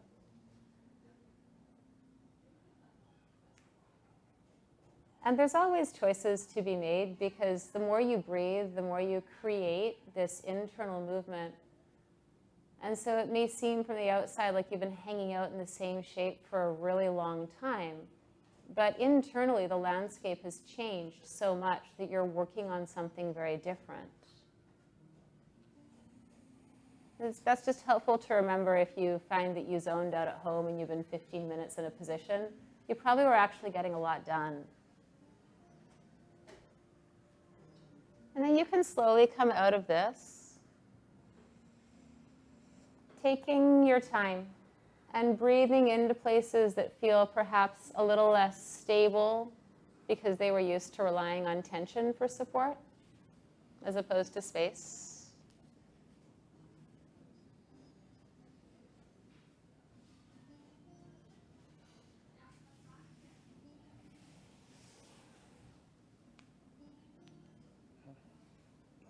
Can I borrow a pillow, please? Thank you. So this next one is one of my very, very, very favorite positions to hang out in. It's not pigeon. Just remember that, because we tend to think it is. What you want to do is get yourself in more of like a mermaid or a cheerleader type position, where one thigh is perpendicular to your mat and the other leg is just hanging out behind you. You're going to take a big pillow, or in my case, like with a couch pillow, you just kind of chop it in half. You're going to use that to bisect the hip. And you're going to take your arms on either side of it. Yeah. So just angle, well, it's not really necessary to stay on your mat. Forget I said anything. And then from here, I want you to try to aim your navel down to the cushion and turn your head towards your legs. So your chin is facing where your knees are facing.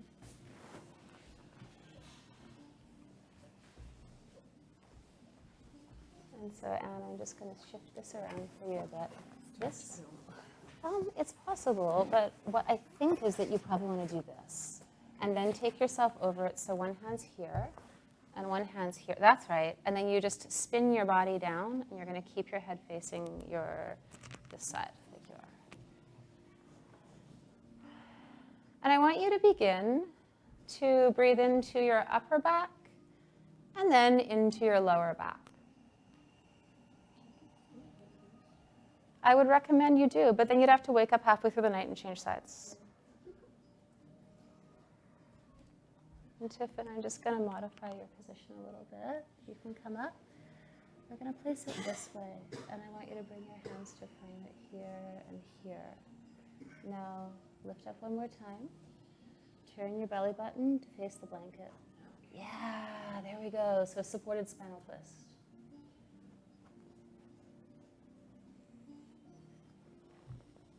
Lori, I suspect we need to build you up a little bit more. Mini couch doesn't work. Here you go. Probably gonna look like this for you. You good?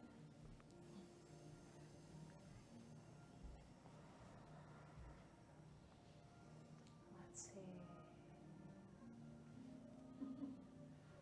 So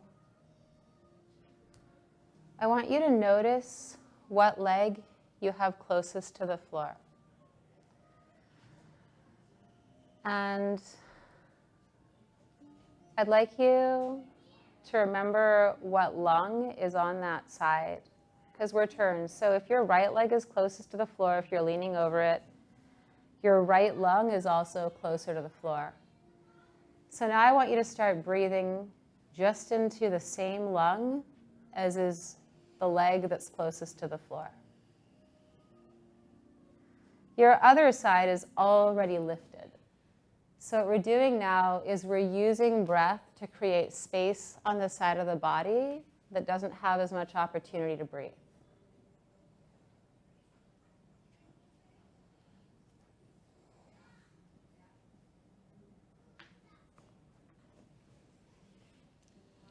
And I still want you to exhale a little longer than you thought possible.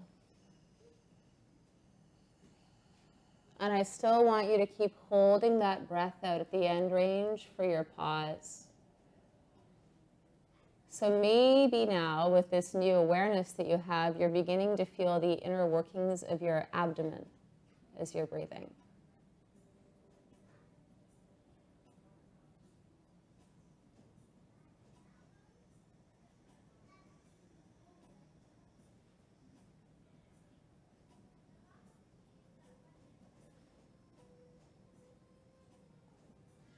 On your next inhalation, go ahead and push into your hands and extend your head slightly forward as you do it to elongate your spine. So you're pulling your waist up off your hips.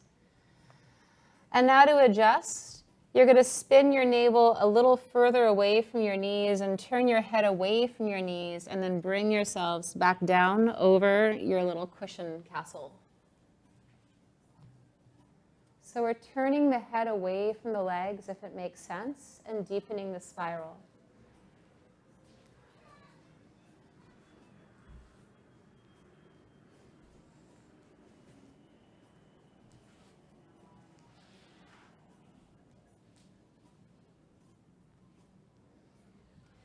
And if you find that your shoulders are having a pretty interesting conversation with you, you can ask yourself how much you're pushing into your hands, if at all. And you can start to direct your breath up into your shoulders to space out the areas that all of a sudden thought they were supposed to seize up and tell you you were working.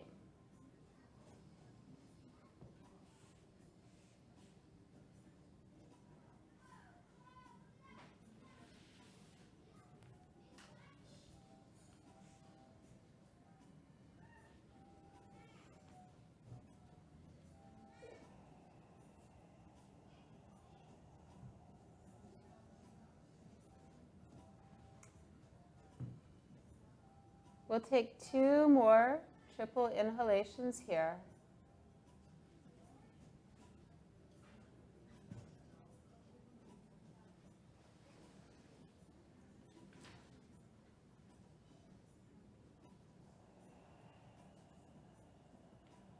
And if you want even more, you can imagine streaming your back leg far out behind you so that that top thigh, that knee begins to extend away.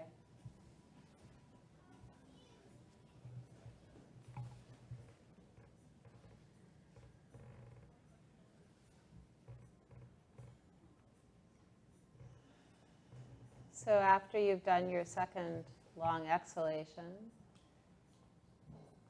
simply begin to roll onto your back. You're going to make an easy adjustment where you take the cushion that you were lying on forward and bring it behind you, just underneath the rib cage.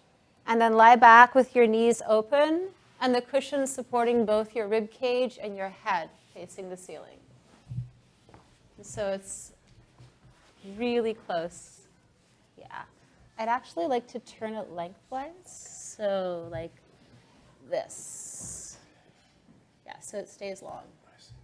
Yeah, and then allow the knees to be open. That works for you. Yeah, so like, yeah, frog position or feet together.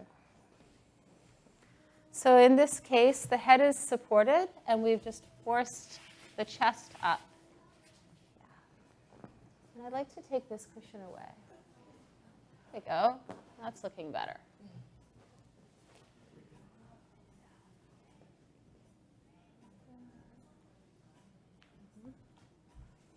And can you let your knees fall open to the side? So fall open to the side like this. Yeah. Yeah, if you want the pillows for your knees, it's perfect. And I want you to work back into triple inhalations, keeping at least half of your brain in your gut, especially as you exhale.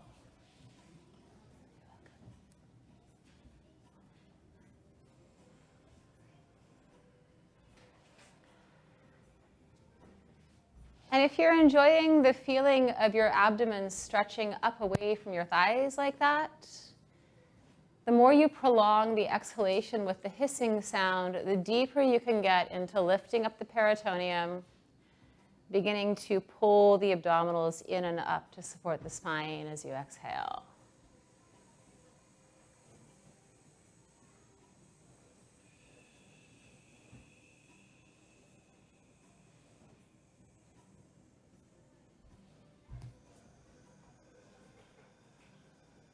Some shade.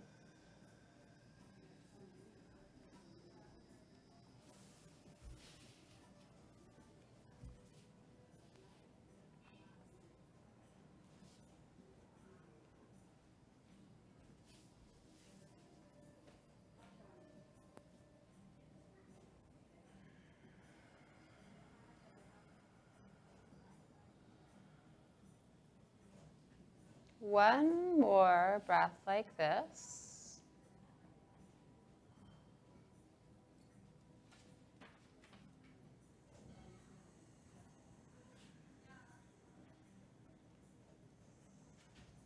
And then I'd like you to do just one modification.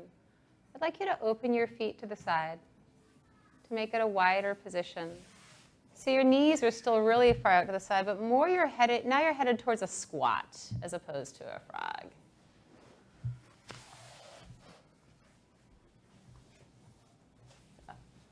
Just kind of pushing them out. Yeah. And then notice what that triple inhalation does for you here and now. And Jackie, I'm going to modify this a little bit for you, okay? I'm going to take this down and actually, can you come up for a second? More than a little, I'm modifying it a lot. Let's see about this shape. Can you lie back onto here? There, yeah, so now we've taken your ribs up further away from the hips. Do you feel that? Mm-hmm. Yeah.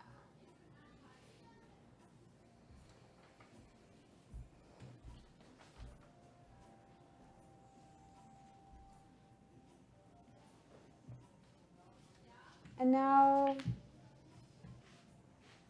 just before we contemplate changing positions again, I want you to check in and remember what side of you was closer to the floor. What lung were you breathing into? Which way had you turned?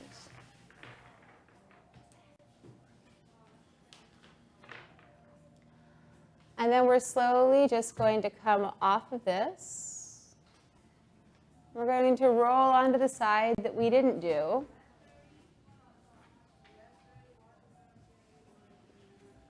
So once you're up,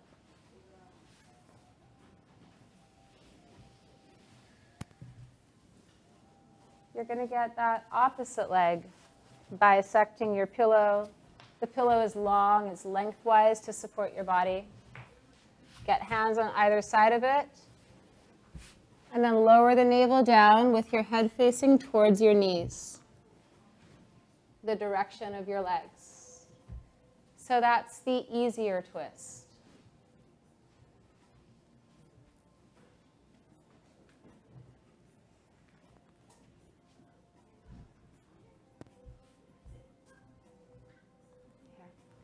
And I'm just going to shift your position a little bit. So let's go ahead and bend this knee. There. Yeah. And then this leg is going to be bent behind like that. Yeah. And the first breathing exercise we have is to take a triple inhalation to the top of our back and then into the bottom of our back.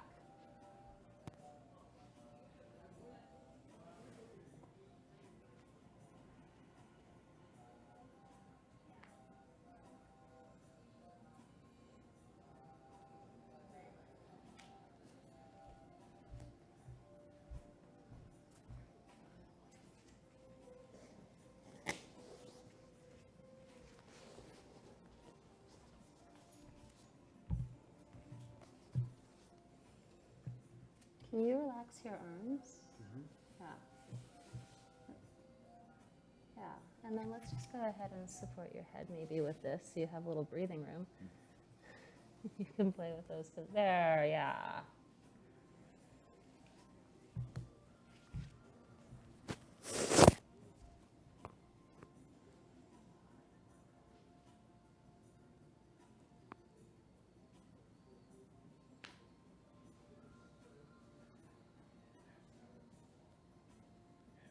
And then changing our breathing project now, notice which thigh you are leaning over and start breathing into the lung on that side.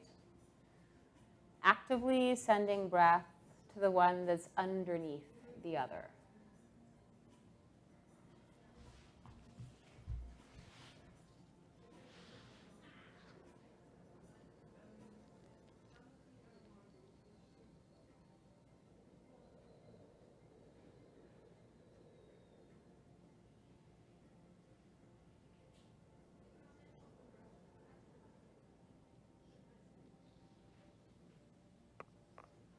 Notice if you're still utilizing your pauses.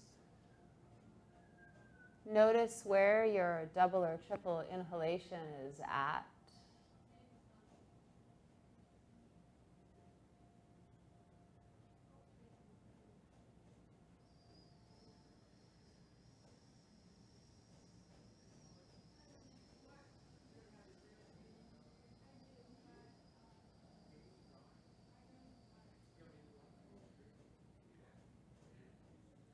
And then gently pressing up into your hands to deepen this position by extending your spine up away from your hips, rotating your navel that much more, and turning your head to face in the opposite direction from your knees.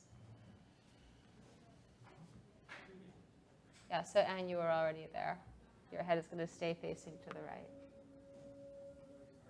Yeah, you're all good.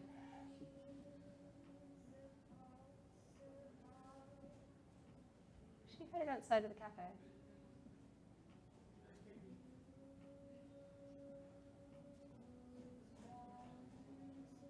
And you probably are completely empowered to choose where you need to breathe at this point in time.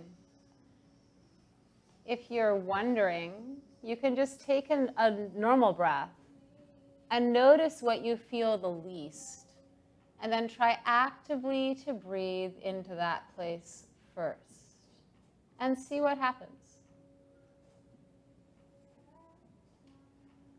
You've already established that somehow magically you can choose which lung to breathe into without really knowing what muscles you are using to control that.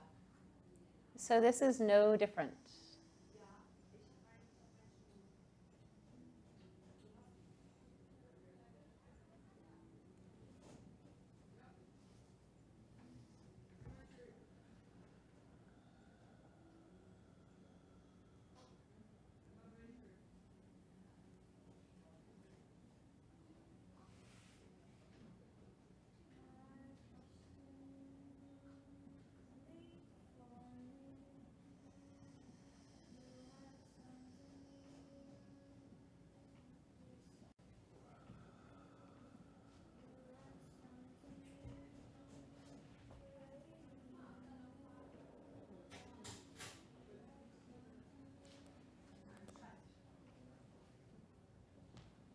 We'll have 2 more breaths here.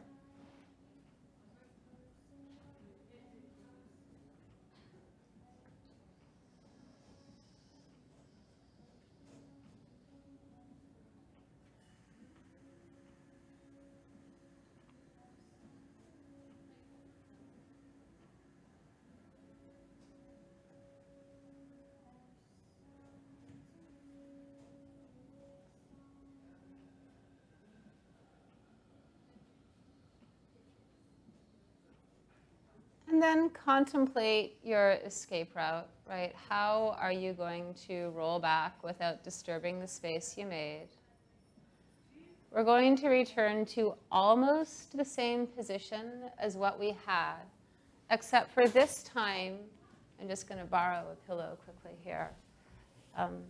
Your pillow is not going to be vertical along your spine.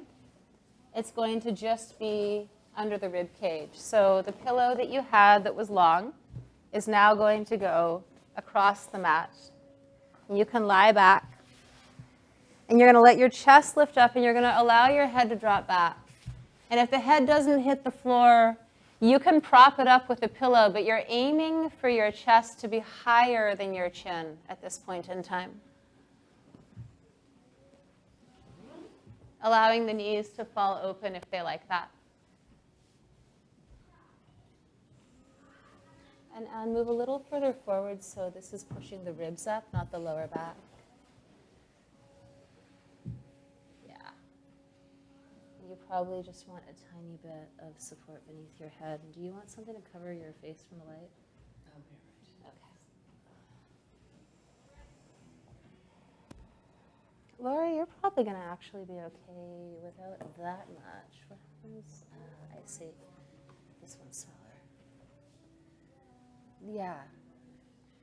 So it's this feeling where you can let your neck extend beyond the back of your shoulders, that there's space in the vertebrae that come up off of the shoulder girdle.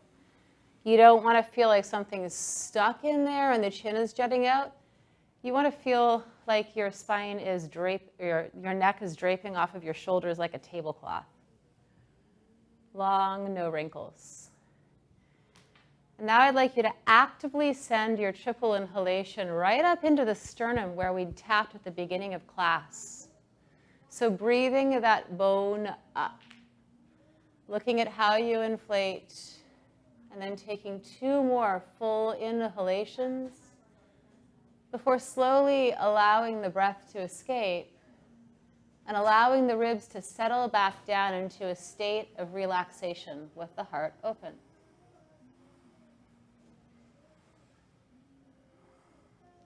And this is really educational for our bodies because we tend to spend a lot of time in the reverse position of this, driving and looking at screens and adjusting to light and doing hardcore things with our arms in front of our body. And so our ribs forget that they can expand front ways and up. And so we're just using the fact that they're surfing on the volume of your air right now as a way of reminding your body of all of these mechanisms that it has to create and leverage space.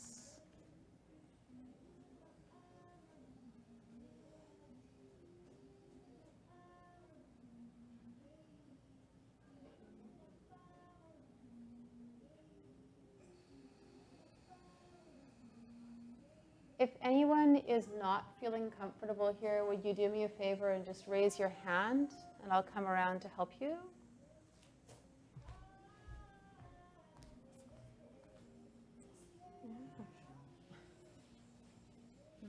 Can you scoot a little further down? Does that change it? I think it's just too extreme for you. Let's come off of this pillow. Put this one. Just try lying on this one. Is that better? Right. Let's work on keeping your hands on them and just feeling the motion that they do have available. Okay? So what we're going to do now, actually to shift the next position, I know you could stay there forever, but we're actually going to move more into an extended psoas stretch. So I want you to slowly begin to bring your legs towards each other and stretching them down. So essentially your legs are going to be straight down beneath you. And if your legs tend to fall out here, you can also take your pillows and shove them up on either side of your thighs to keep them from rolling in. Kind of wedge that. There. And there.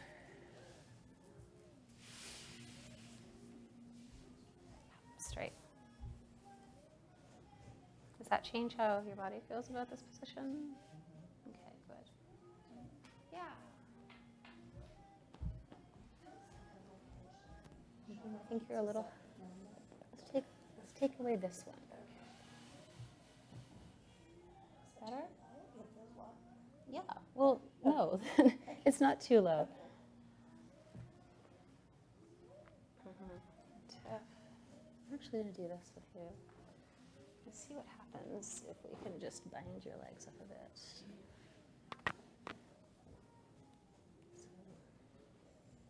And sort of encourage that. How does that feel? Okay. Yeah, because that will really change your access in here. And then, Jackie, I'm just going to take a little of this away from your neck here and move it. Are you on something else? Oh, yeah. Yeah. So, can you sit up for a moment for me, please? Thank you. I'll place this one this way.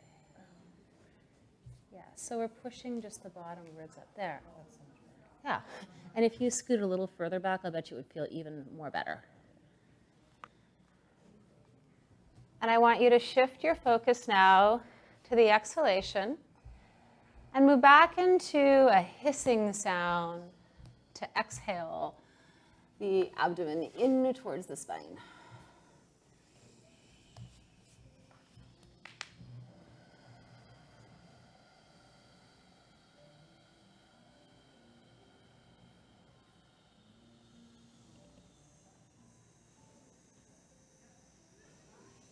Inhaling to inflate your sternum up and exhaling to bring your abdominals into your spine so ultimately it looks like the belly of a greyhound dog, all sucked up inside and very long.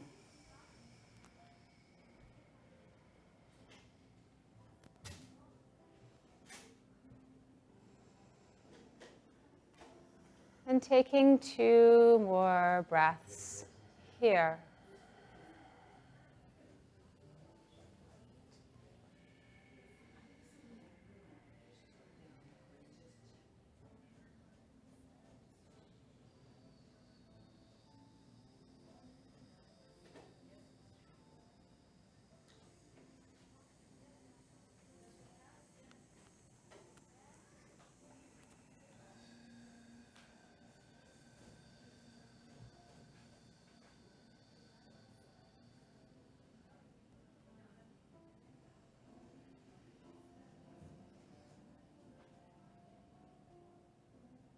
And when you're ready, again, contemplate your escape route. So which pillow are you going to slowly roll off of and remove first? And then next, unbuilding your fort until you can lie directly on the mat and just feel what it is to lie down flat now.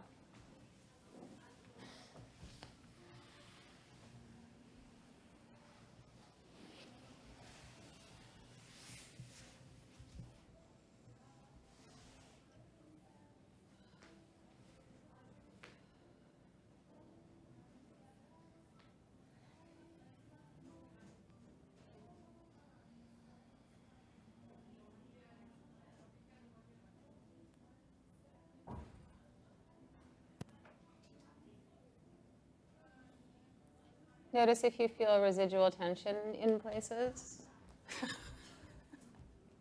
I saw that coming, but I couldn't run. The energy's too slow.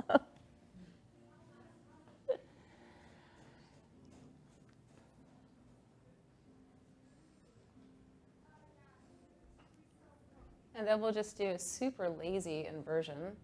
So you can get a nice thick pillow. You can chop it in half if you want. We're going to go ahead and just do a supported bridge pose.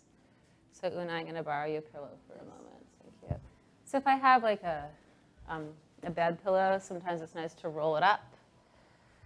You're going to bend your knees, lift your hips up, and simply place it underneath your sacrum. And if your head likes to have some support here, if you usually lie down with a pillow, you're welcome to put one back behind your neck or your head as well. And we'll just rest here. You might actually want to, because you're kind of flexible, I know you. And come down. Yeah. So everything you can do to support that lower range of your digestive system. And feel the movement of the lungs tugging up on the diaphragm that tugs up on the organ sac that pulls your abdominals up away from your pelvic floor, that helps to lift your pelvic floor.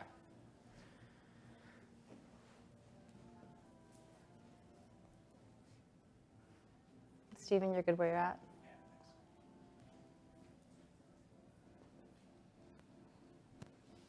Laura, you may want to find a little higher than this. So push. I'll get this.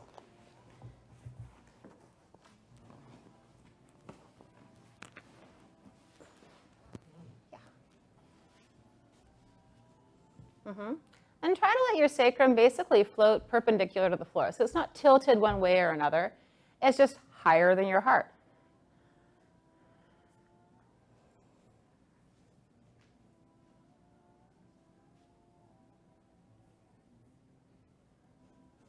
Notice where you feel your breath going and where you don't feel it going.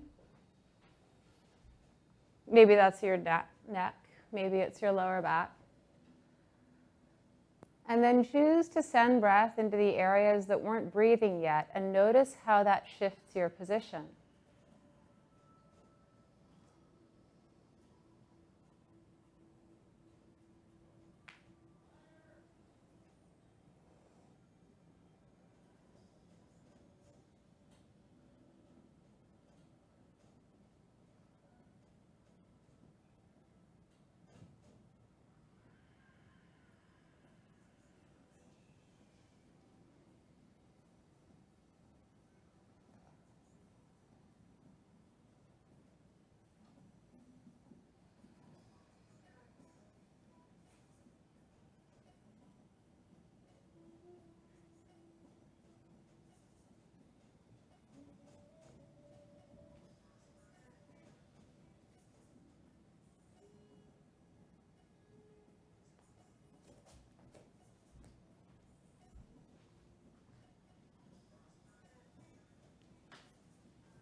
Now I'd like you to pick up your right knee just by picking your right knee up. And bring it in towards your ribs. Take hold underneath the thigh, so in between the thigh and the calf.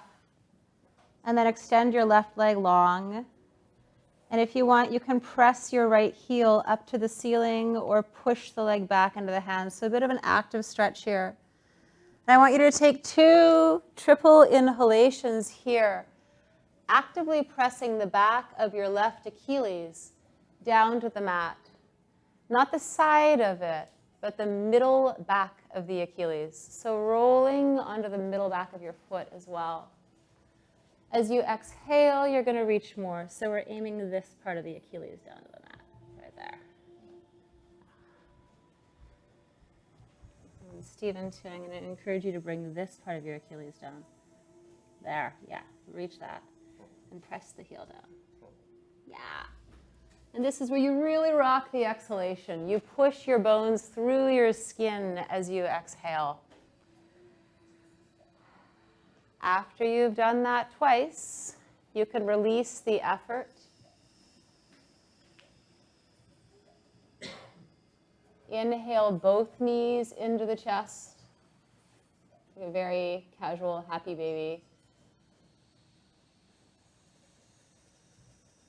And then exhale to change sides.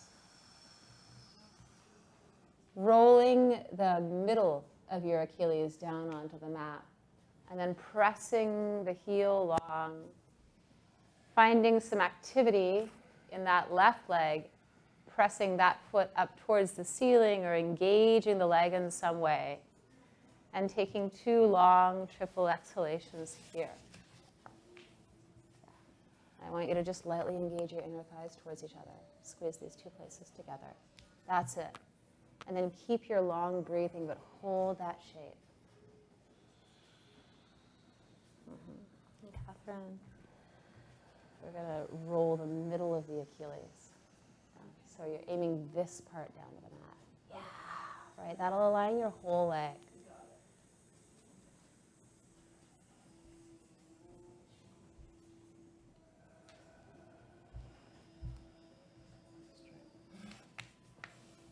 Reach into my thing right here.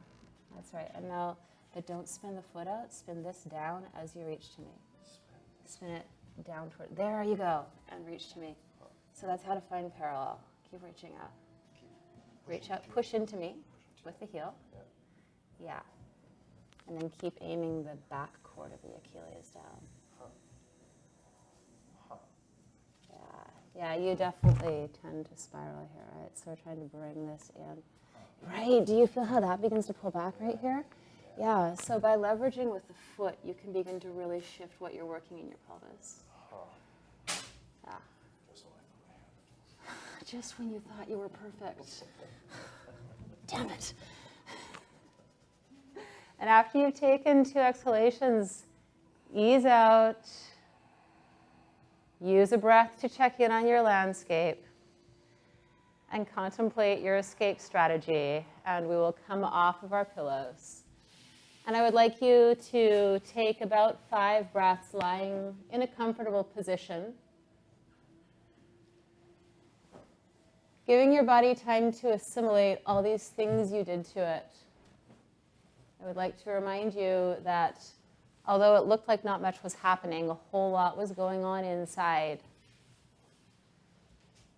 So taking the time now to let your body adjust to these new opportunities will allow it to return more to this sense of freedom after you're finished with this class.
I want you to now to contemplate turning onto your side. Imagine doing it. Don't do it yet. And I want you to notice which side you imagined turning to and how that was going to work out for you. And I want you to apply all of that to your other side. So now imagine turning to the other side and how that's going to work out. And go ahead and execute this on the side that you don't usually turn to. And if you want to have a pillow in between your knees or supporting your head, you can. This is, again, active rest. So now we're looking at how we respond to gravity when we're lying on our side. We're seeing how our organs are different.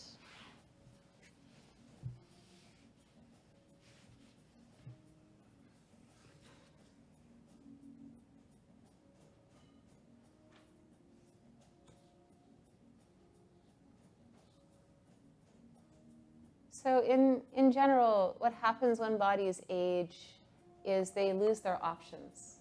And that's when we see all these things happen that we associate with aging, like a lack of mobility or pains in places or lack of strength.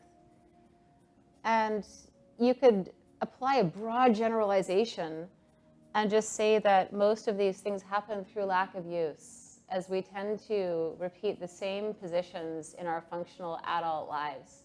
Positions that make us money, that help our households to go, to help us to locomote or to communicate with people. We just stop holding positions that maybe are less functional. And then our bodies lose the opportunity to be familiar with them. And then all of a sudden, whole ranges are gone. So even something as simple as shifting how you rest and then noticing that can, again, help to open these doors and these pathways that otherwise get shut through lack of use.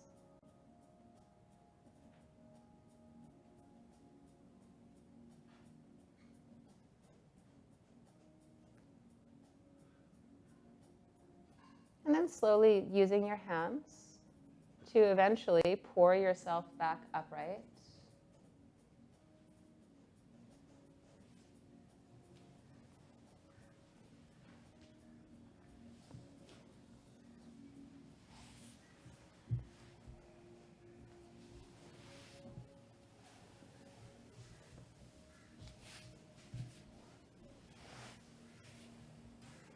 So at this point in time, we have an opportunity for feedback or questions, if anyone has those. I couldn't get the greyhound sensation.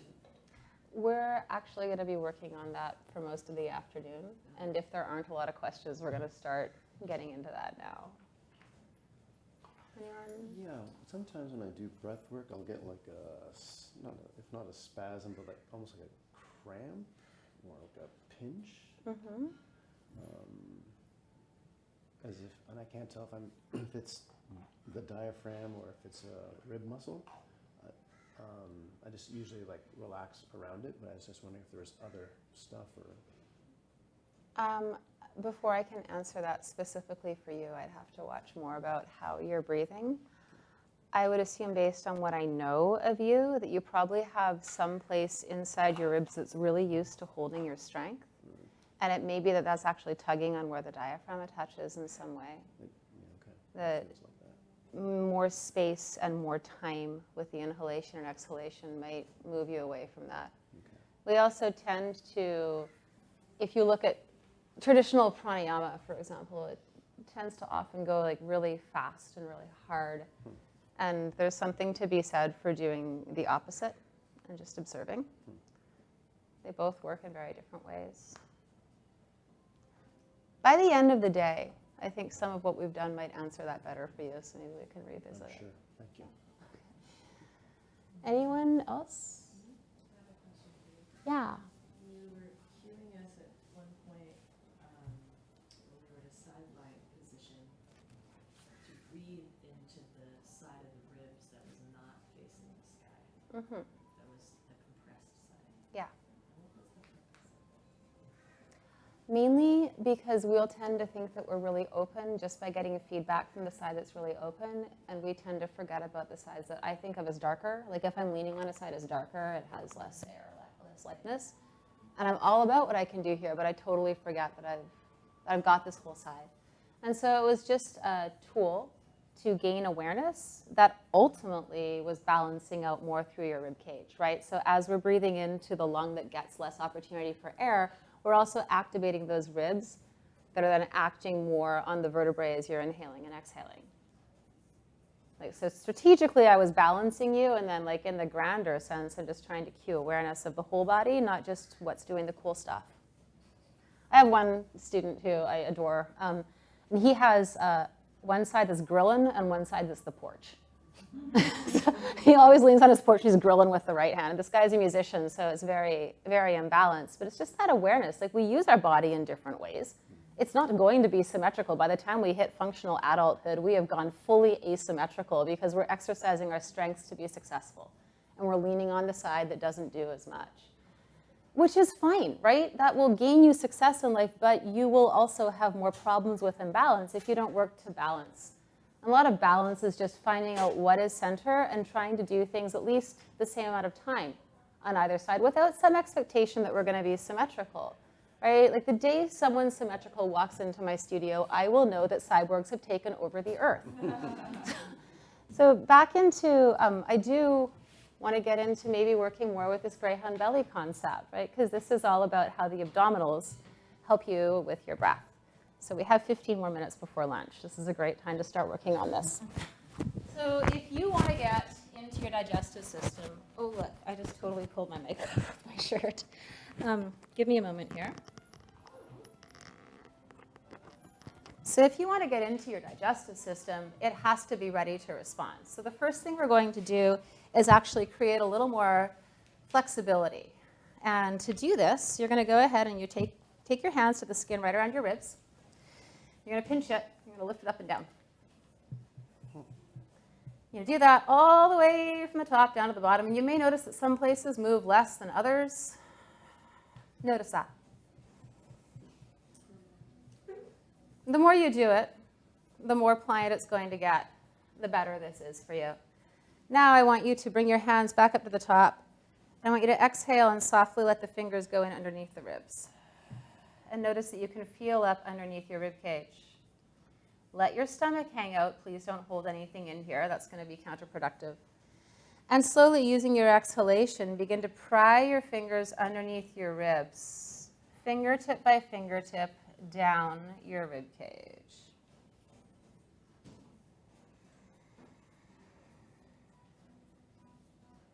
Notice the places where you can sink in more. And then keep your fingers underneath the ribs where they're kind of wide, and exhale and feel the ribs close around your fingers. So by the way, what you're feeling as the ribs close around the fingers, the intercostals are engaging in.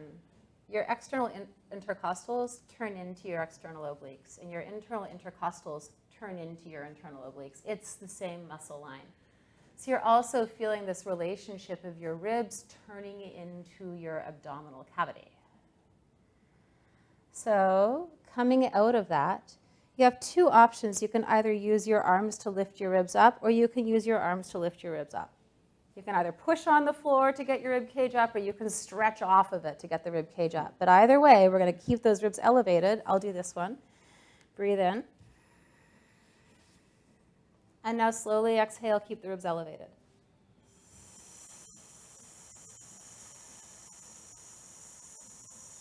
See at what point you feel the stomach beginning to lift. Inhale and let the stomach drop out. And again, exhale, try to feel it lifting.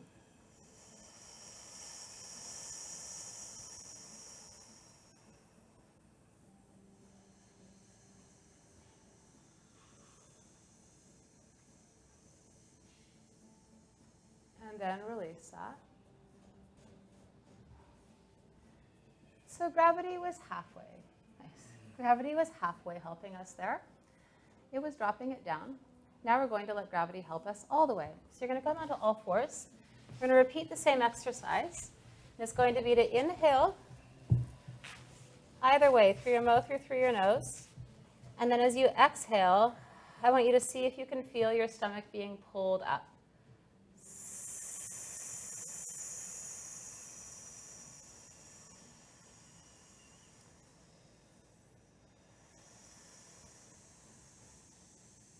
Keep exhaling longer than you thought. At the end range, hold the breath out and keep your stomach pulling it in. When you're ready to inhale, allow the stomach to drop out and let that pull the breath in through your nose. So the stomach just falls. And then again, exhaling.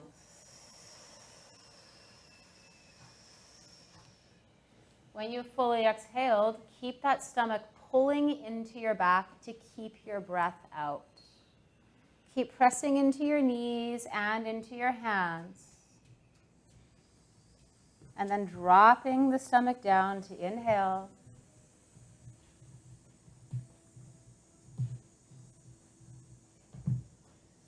Exhale. Begin to pull the stomach in to push breath more out.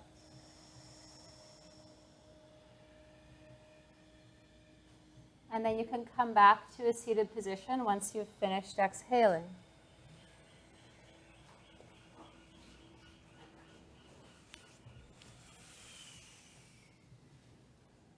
Okay. So did everybody feel some abdominal movement when we did that? Yeah. Okay, good. So this is a start. Did anyone, as they were exhaling, also feel a bit of a stretch in their lower back? Yeah? A little bit. Let's go ahead and see if we can create more of that, or some of that, depending. So I want you just to bring your hands around your knees. Start with sitting up tall. Extend your head up. Sit bones down. Breathe in. And now I want you to breathe out, and I want you to rock back. And I want you to start to pull your SI joints away from your knees and push your knees into your hands. And exhale deeply. And especially at the end range, push your knees more into your hands.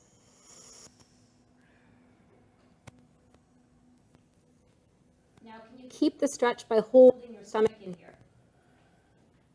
And then inhale, hold the stomach in. It's the effort that counts. Even if it's 20%, it counts. Exhale more, push the knees, push the feet. Move into a lower back stretch. Pull the stomach in.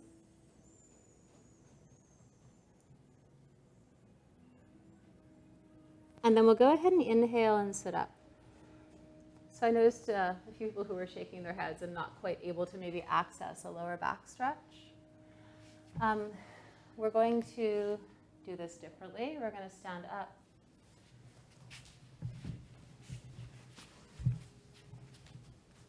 Bend your knees slightly and bring your hands underneath your thigh bones.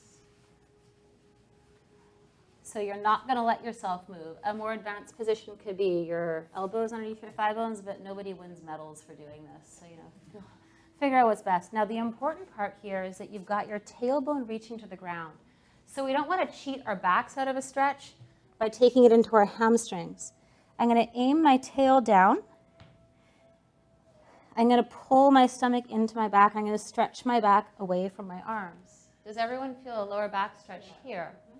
Good. So inhale, let your stomach drop out. And then exhale, reach the tail down, push the feet down. Do what you can to stretch your back and keep pulling your stomach into it. Now hold the breath out. Reach the hands, clasp them up above you, and inhale, stand up, but keep the stomach in.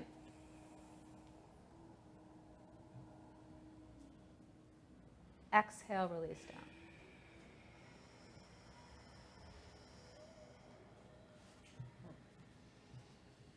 Are we starting to feel the stomach go in now? Right hand belly? Yeah. So the abdominals moving into your back to support it, are a crucial part of posture, of yoga practice, of a gyrokinesis practice, which we'll be doing later. It's about moving into the spine as opposed to compressing and moving out. We oftentimes get confused about how to stabilize our trunk, and we do something that at its fullest extent is called the Valsalva maneuver, and it's what weightlifters do if they're going to lift a heavy weight. So they go, and they're pushing everything out, and there's a bunch of air in there, and that's great, because if I'm going to ship electronics, I'm going to pack that box full of peanuts too. But it's not the only way that you can create strength and flexibility. So the other way is by using the exhalation to, I'll just demonstrate again, engage all of the abdominals around the spine in its length. And at that point, I am supported enough that I can extend my spine anywhere I want in space, and I'm not going to herniate a disc. The easiest way to feel this, first of all, it's a psoas elongation. To stretch your psoas, which is a big, long muscle that attaches up to your diaphragm and also to your thigh, and it attaches to your lumbar spine as well. So it's like pretty much in there.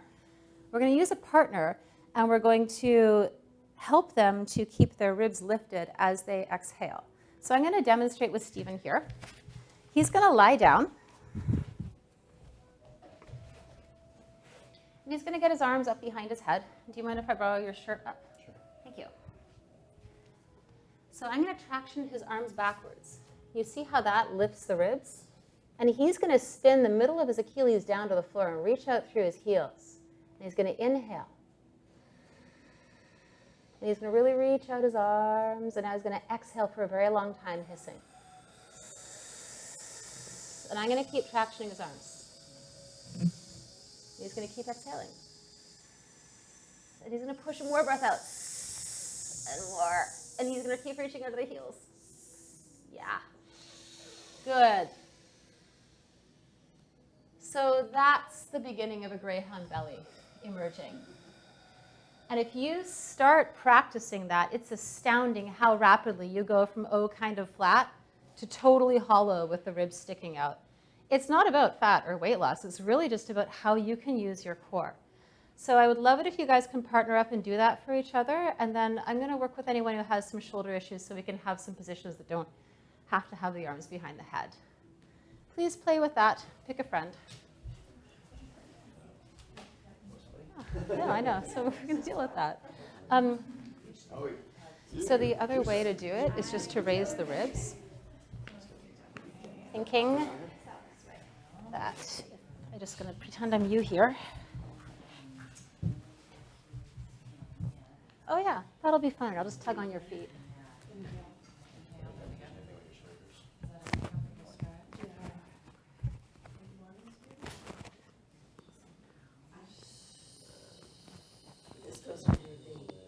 That goes underneath the ribs.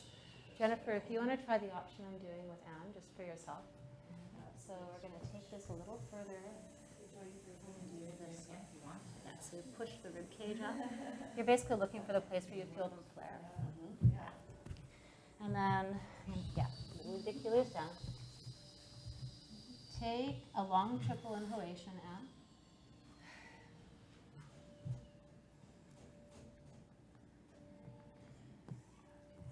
And then slowly exhale and hiss. I know, right? I'm going to measure myself after this. You can have your hands on your hips, that's fine. Keep exhaling. And keep pushing breath out of your mouth.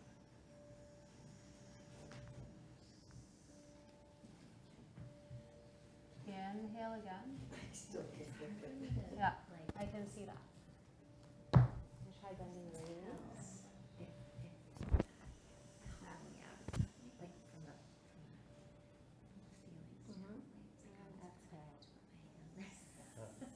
Keep just pushing the breath out of your mouth. Yes. You feel this action of how this is moving this way? And really follow that with your mind. Keep exhaling. There. That's it. This is the feeling you're looking for. Hold that out for a moment, and then bring your tongue to the roof of your mouth as you inhale. So it's a small little compartment. Like you're snoring. Yeah. Good space in your spine. Do you want to try it one more time? And then exhaling.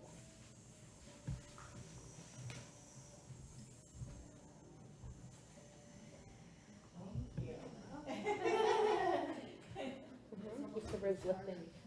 Keep exhaling. That's it. Okay. So now you can probably begin to let your hands begin to try to find the floor and keep seeking out that feeling of lifting in and up. Shoulders. Yeah. So I'm going to do what Anne did here. I'm just going to fold this in half and go ahead and lie down on your mat.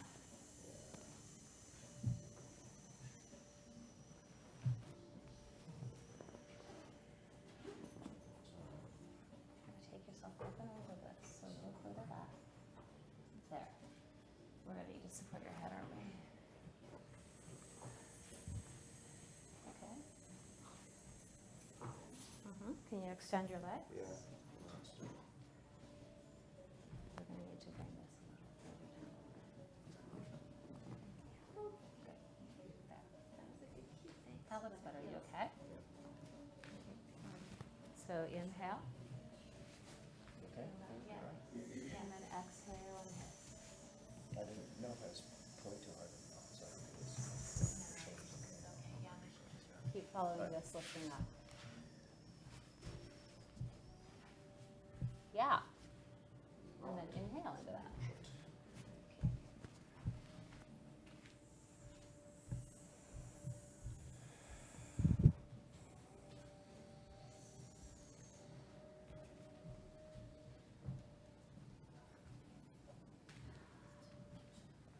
After you finish this, you can take a couple breaths just to return yourselves back to in your body and ready to eat lunch.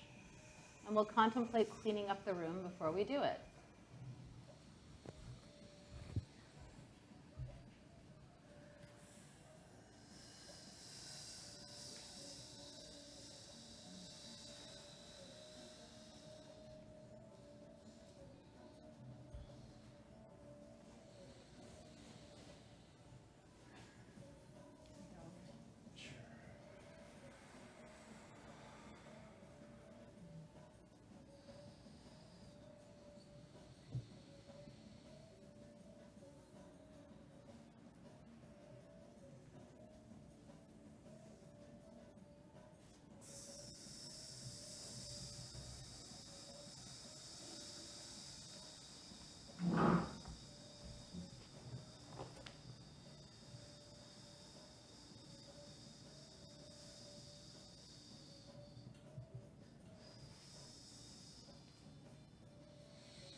Okay.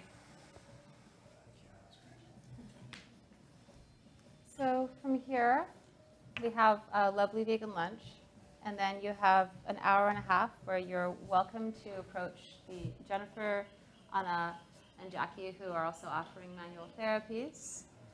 And we will come back here for 2:30 where class gets a lot more dynamic. And we're going to start moving.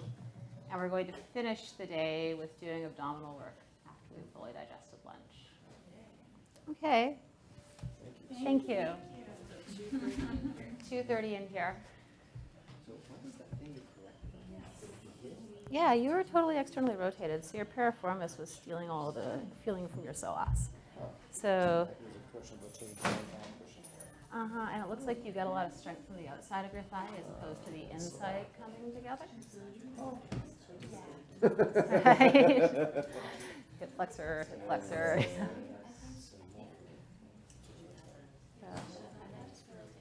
Yeah, and more of a sense of like the entire swath of inner thigh engaging towards its friend will usually keep the psoas in line. You're welcome.